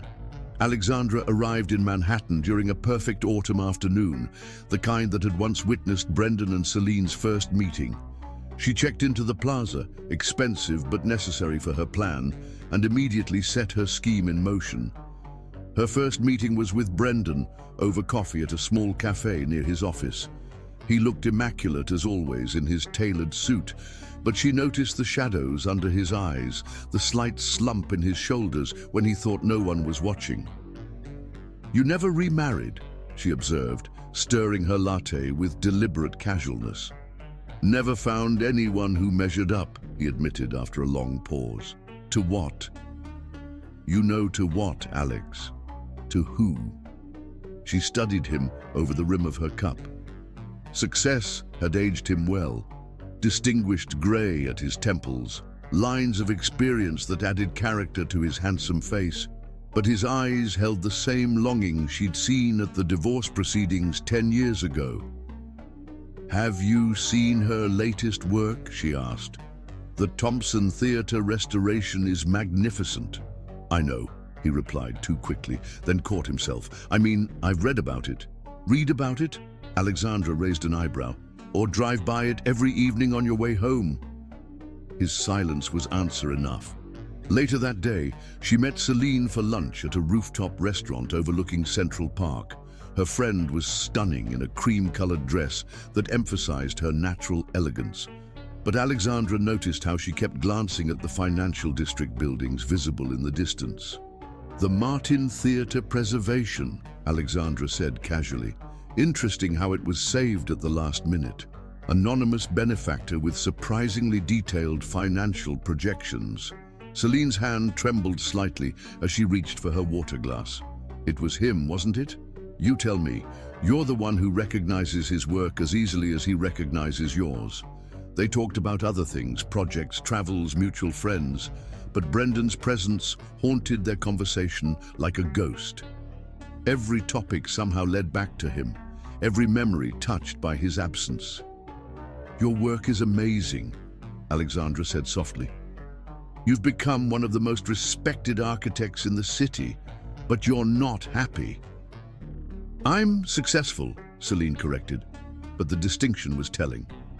"When was the last time you were truly happy? Not just satisfied with a project or pleased with an achievement, but really deeply happy." Celine's silence spoke volumes. Back in her hotel room, Alexandra laid out her plan. She'd watched them orbit each other for too long, both too proud or too scared to make the first move. Sometimes, love needed a little push, or in this case, a carefully orchestrated scheme. She wrote 2 emails. To Brendan, "I know you've been lonely. I have a friend in town who'd love to meet you. The Plaza Hotel, room 1504, Friday at 8 p.m. Trust me." To Celine, "Remember how we used to talk about fate? Be at the Plaza Hotel, room 1504, Friday at 8 p.m. Sometimes the universe needs a little push." Then she made arrangements with the hotel, ensuring everything would be perfect. A bottle of their favorite Barolo, soft lighting, and most importantly, no escape route.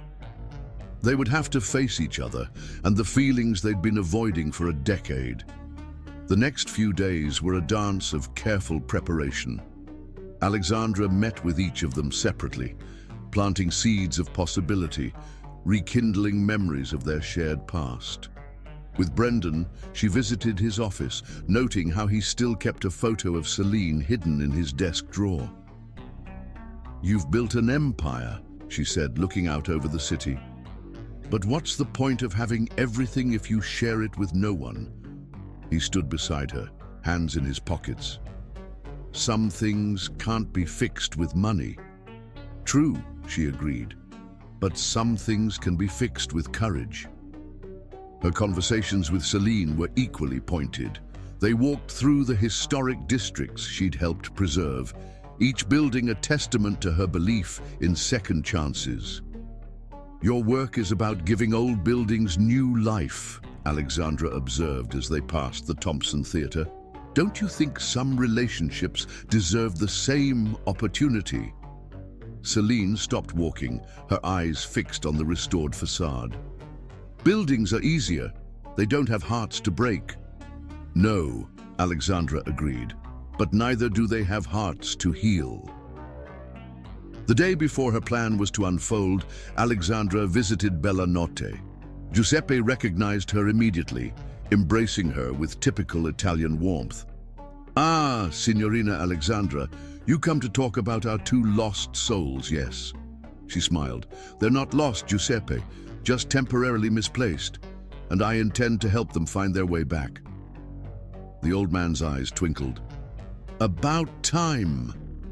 10 years I watched them come here separately, each looking at the other's empty chair. Not natural, 2 hearts beating alone when they should beat together." She enlisted his help, arranging for a special delivery to room 1504. The same tiramisu that had witnessed their first date, their wedding celebration, and countless moments in between. The pieces were in place. Alexandra had watched them achieve everything they thought they wanted, only to discover success was hollow without someone to share it with. She'd seen them build careers on bringing beauty back to broken things, while their own broken relationship gathered dust in the corners of their hearts. Now, sitting in her hotel room the night before her plan was to unfold, she felt a mixture of anticipation and nervousness. What if they weren't ready? What if 10 years was too long? What if they'd built their walls too high? But then she remembered the way they still looked at each other across crowded rooms, the way they followed each other's careers from afar, the way neither had truly moved on despite a decade of trying. No, 10 years wasn't too long.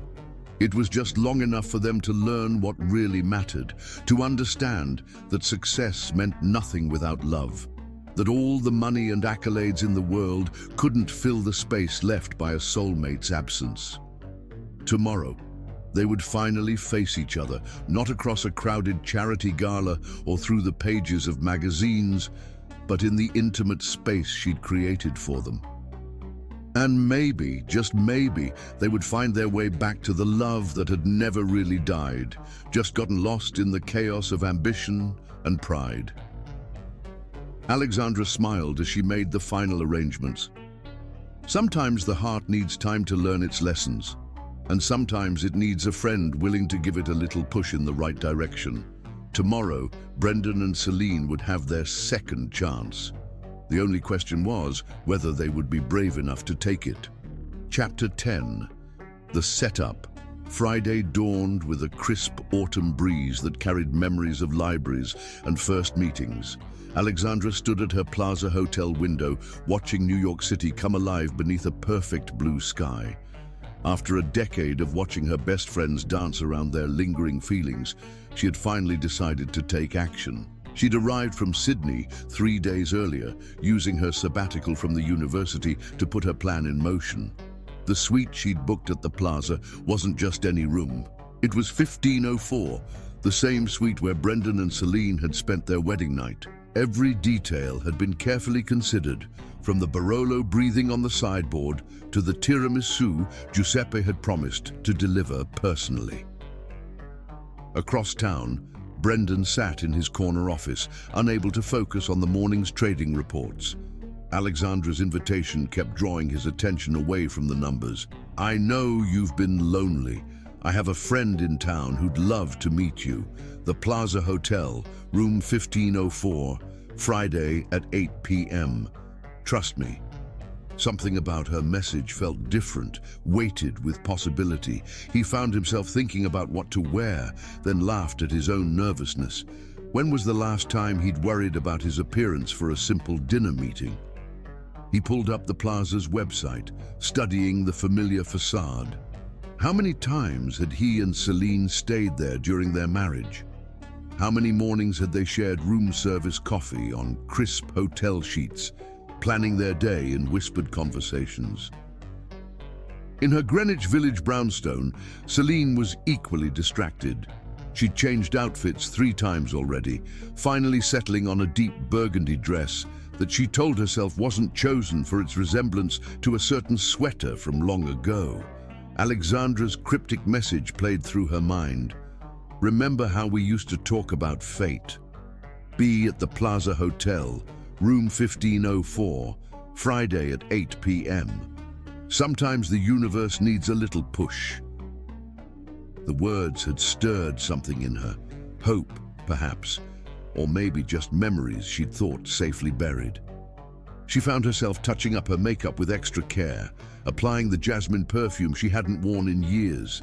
The day passed with excruciating slowness. Alexandra kept herself busy with final preparations, checking and rechecking every detail. The Plaza's staff had been discreetly informed of her plan, ensuring no well-meaning interruptions would disturb what was to come. She'd arranged the room carefully, fresh flowers in crystal vases, soft lighting that would flatter them both, and 2 envelopes placed on the side table, one marked Brendan, the other Celine. Inside each, she'd written her heart out. "Dearest Brendan, some mistakes are worth fixing. Some loves are worth fighting for. You've built an empire, but what good is a kingdom if you sit on the throne alone? She still loves you. She's never stopped. The question is, are you brave enough to try again? With love, Alexandra." Dearest Celine, you've restored so many beautiful things, given new life to forgotten treasures. Isn't it time you restored the most important thing of all? He looks for you in every crowd, sees you in every beautiful building. Some foundations are too strong to crumble completely. The question is, are you ready to rebuild? With love, Alexandra. At 6 o'clock, she sent 2 final messages. To Brendan, don't be late. Some opportunities only come once in a lifetime, or twice if you're very lucky. To Celine, wear your heart on your sleeve tonight. Second chances are rare, but sometimes they're exactly what we need. In his penthouse, Brendan stood before his closet, finally selecting a charcoal grey suit that Celine had always loved. He caught himself in this thought, wondering why her opinions still influenced his choices after all these years. As he adjusted his tie, the deep blue one she'd given him for their 2nd anniversary, his hands trembled slightly. He found himself remembering their first date, how nervous he'd been then, how certain that she was someone special. 10 years later, his heart raced with the same anticipation, though he didn't quite understand why. Meanwhile, Celine sat at her vanity, applying the jasmine perfume she'd worn on their first date. She told herself it was merely habit, not a deliberate choice, but she couldn't deny the flutter in her stomach as she watched the clock inch toward 8. Her phone buzzed with a message from a client about the Martin Theatre restoration, but for once, work couldn't hold her attention. Her mind kept drifting to room 1504, to memories of champagne and promises, of love that had seemed unbreakable. At 7:30, Alexandra made one last check of the room. The Barolo was breathing, the lighting was perfect, and Giuseppe's tiramisu waited in elegant presentation. She'd arranged everything to echo their past while creating space for a new future. "Life's too short for pride," she whispered to herself as she placed the envelopes on the side table. Then she left, knowing her part was done. The rest would be up to them. At 7:45, Brendan's town car pulled up to the plaza. He adjusted his cuffs, a nervous gesture he'd picked up during his early days on Wall Street. The doorman greeted him by name. He was still a regular at the hotel's bar, though he never spoke about why he kept returning to this particular establishment. At 7:50, Celine's taxi arrived. She paid the driver and stood for a moment, looking up at the familiar facade. How many times had she and Brendan stayed here? How many memories lived within these walls? She pushed the thoughts aside and walked in, her heels clicking softly on the marble floor. The lobby was exactly as she remembered, elegant, timeless, like the buildings she restored. A young couple stood at the check-in desk, reminding her of another young couple who had once believed in forever. At 7:55, they entered separate elevators, each lost in their own thoughts, neither aware of the other's presence. Brendan straightened his tie one last time. Celine touched up her lipstick in the elevator's mirrored wall. The 15th floor was quiet, the thick carpeting muffling their approaching footsteps. Room 1504 waited at the end of the hall, its polished brass numbers gleaming in the soft light. At precisely 8 p.m., they reached the door from opposite directions. Their eyes met across the hallway, and time seemed to stop. Celine's breath caught in her throat. Brendan looked devastating in his charcoal suit, the grey at his temples only adding to his appeal. Success had matured him, adding gravitas to his natural charm, but his eyes, those eyes that had first captured her attention in the library, were exactly the same. Brendan couldn't move, couldn't breathe. Celine was a vision in burgundy, the color bringing out the warmth in her skin, the subtle highlights in her hair. She'd cut it shorter over the years, the elegant style emphasizing her graceful neck. She was more beautiful than ever, confidence and success only enhancing her natural radiance. They stood frozen, neither approaching nor retreating, caught in a moment of recognition and shock. The hallway seemed to shrink until nothing existed except the space between them, charged with 10 years of unspoken words and unfulfilled longings. "What are you?" They began simultaneously, then stopped, ghost of a smile touching both their lips at the familiar synchronicity. Before either could complete the thought, the door to 1504 opened. Alexandra stood there looking utterly unapologetic. "Finally," she said, stepping back to reveal the carefully prepared room. "I was beginning to think you'd both lost the ability to be punctual." The stage was set for a reunion neither of them expected, but both had secretly longed for every day of their 10 years apart. Chapter 11. The Hotel Room. Brendan's heart raced as he inserted the keycard into room 1504 of the plaza, his fingers trembling slightly against the brass handle. The door swung open silently, revealing Celine perched on the edge of the king-sized bed, as beautiful and devastating as ever in her burgundy dress. The soft lamplight caught the highlights in her hair, creating a halo effect that made his breath catch in his throat. Their eyes met across the room, a decade of unspoken words hanging in the air between them. The familiar scent of her jasmine perfume mingled with the aroma of Giuseppe's tiramisu, creating an intoxicating mixture of past and present. I should go," he stammered, turning toward the door, his heart thundering so loudly he was sure she could hear it. "Wait." Celine's voice stopped him, soft but firm. 10 years, Brendan. 10 years of pretending I don't miss you every day." He turned back slowly, drinking in the sight of her. Time had been kind. She was more beautiful than ever, success and confidence only enhancing her natural grace. Her hands were clasped tightly in her lap, the only sign of her own nervousness. "I drive by your office sometimes," he confessed, the words tumbling out before he could stop them. "Just to catch a glimpse of you through the window. I still have your mother's copy of Pride and Prejudice," she whispered. "I couldn't bring myself to return it." The air between them crackled with tension as they gravitated toward each other, drawn by a force neither could resist. Brendan noticed Alexandra's letters on the side table, but they seemed unimportant now. Nothing mattered except the way Celine's eyes held his, full of memories and possibilities. "You look beautiful," he said softly, stopping just out of reach. "Success suits you." "You too," she replied, a slight tremor in her voice. "Though the gray is new." Her hand reached up instinctively to touch his temple, then froze halfway, remembering they'd lost the right to such casual intimacy. But Brendan caught her fingers, pressing them gently to the silver strands she'd noticed. The contact sent electricity through both of them. Celine's breath hitched as his thumb traced small circles on her palm, a gesture so familiar it made her heart ache. "I thought I was meeting a friend of Alexandra's," he said, still holding her hand. "And I thought the universe was sending me a sign." A small smile played at her lips.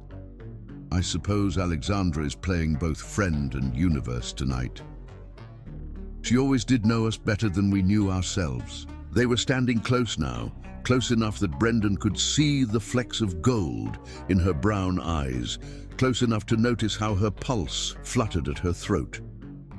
The burgundy dress hugged her curves in a way that made his mouth go dry, while the slit at the side revealed a tantalizing glimpse of leg.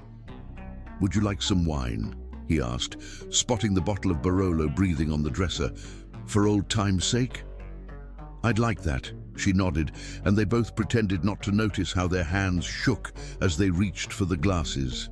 The wine was perfect, of course. Alexandra had thought of everything.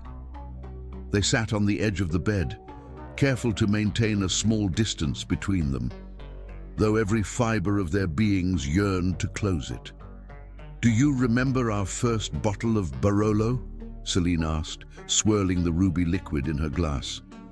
"At Bella Notte," Brendan smiled at the memory. "Giuseppe insisted it would make the stars shine brighter." "He was right," she said softly. "Everything seemed brighter back then." The weight of the past settled around them like a familiar blanket. They sipped their wine in comfortable silence, each lost in memories of shared moments and missed opportunities. "I saw what you did with the Martin Theatre," Celine said finally.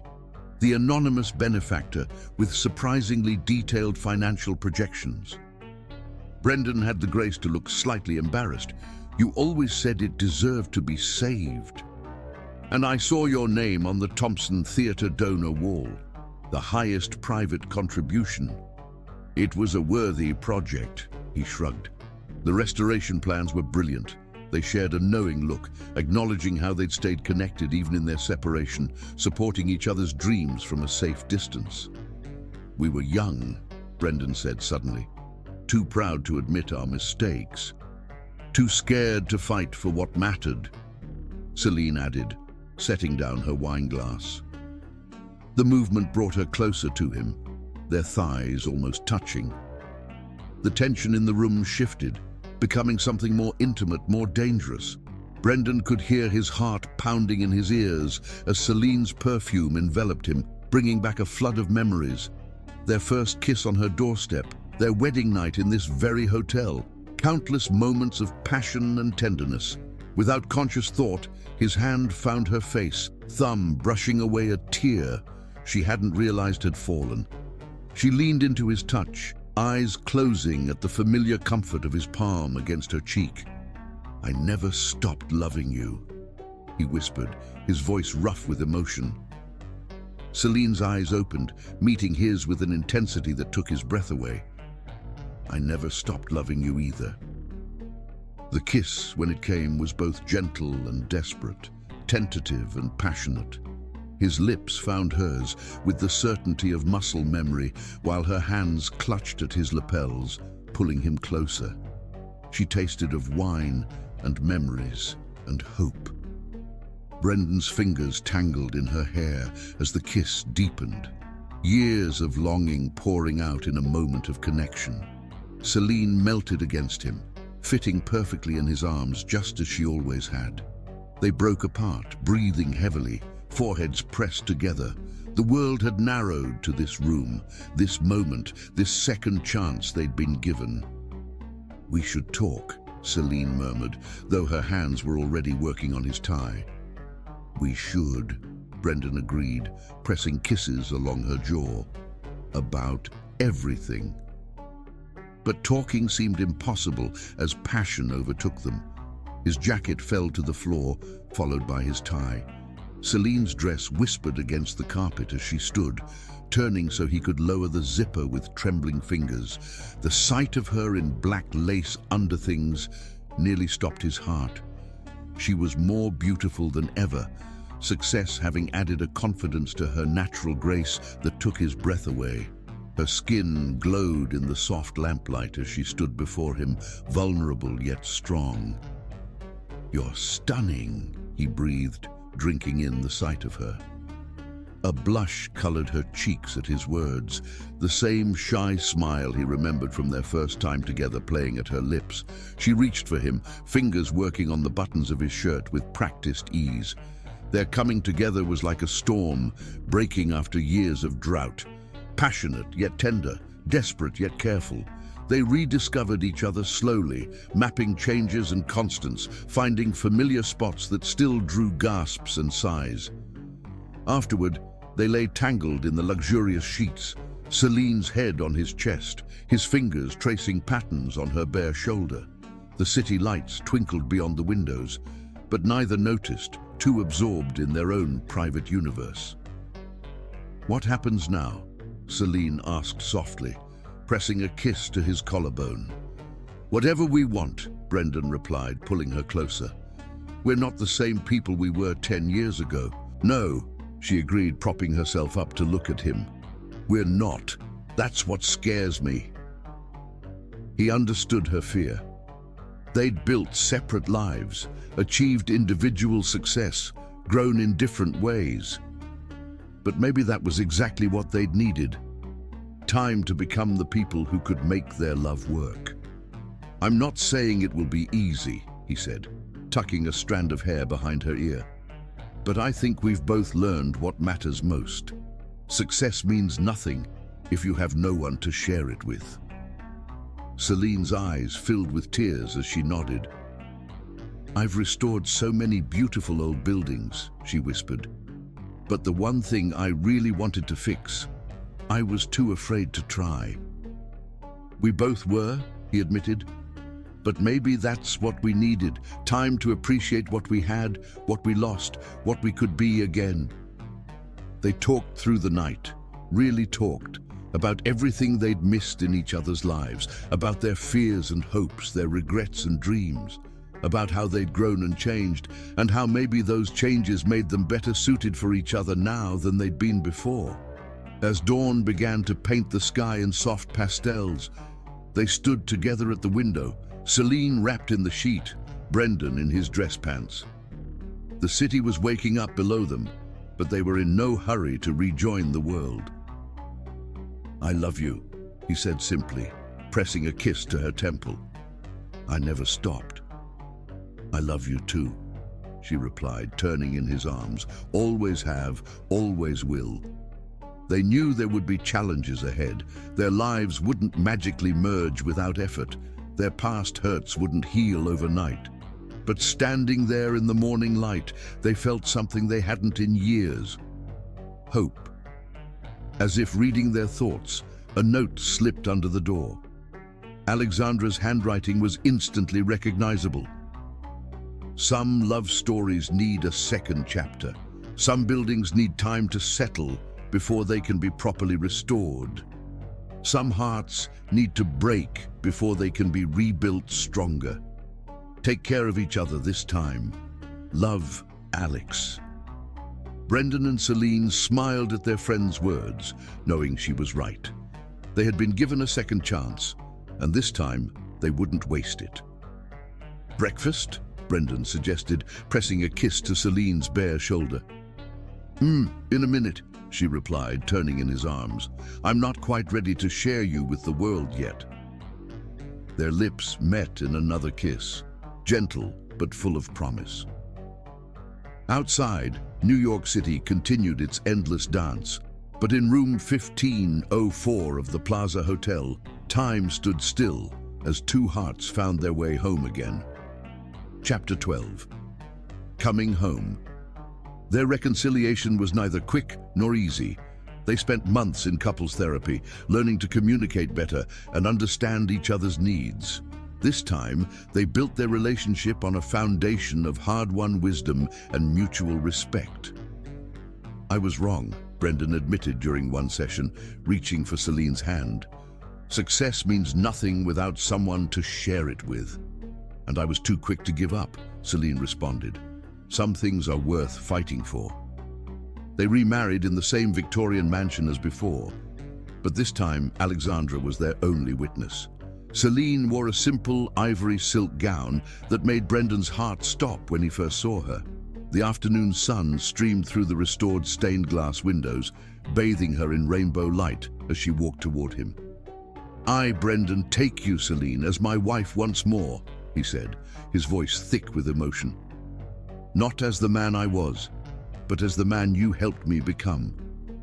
I promise to love you, not just in grand moments, but in quiet ones. To see you, hear you, and choose you every single day of our lives. Tears sparkled in Celine's eyes as she replied, I, Celine, take you, Brendan, as my husband again, with the wisdom of our past and the promise of our future.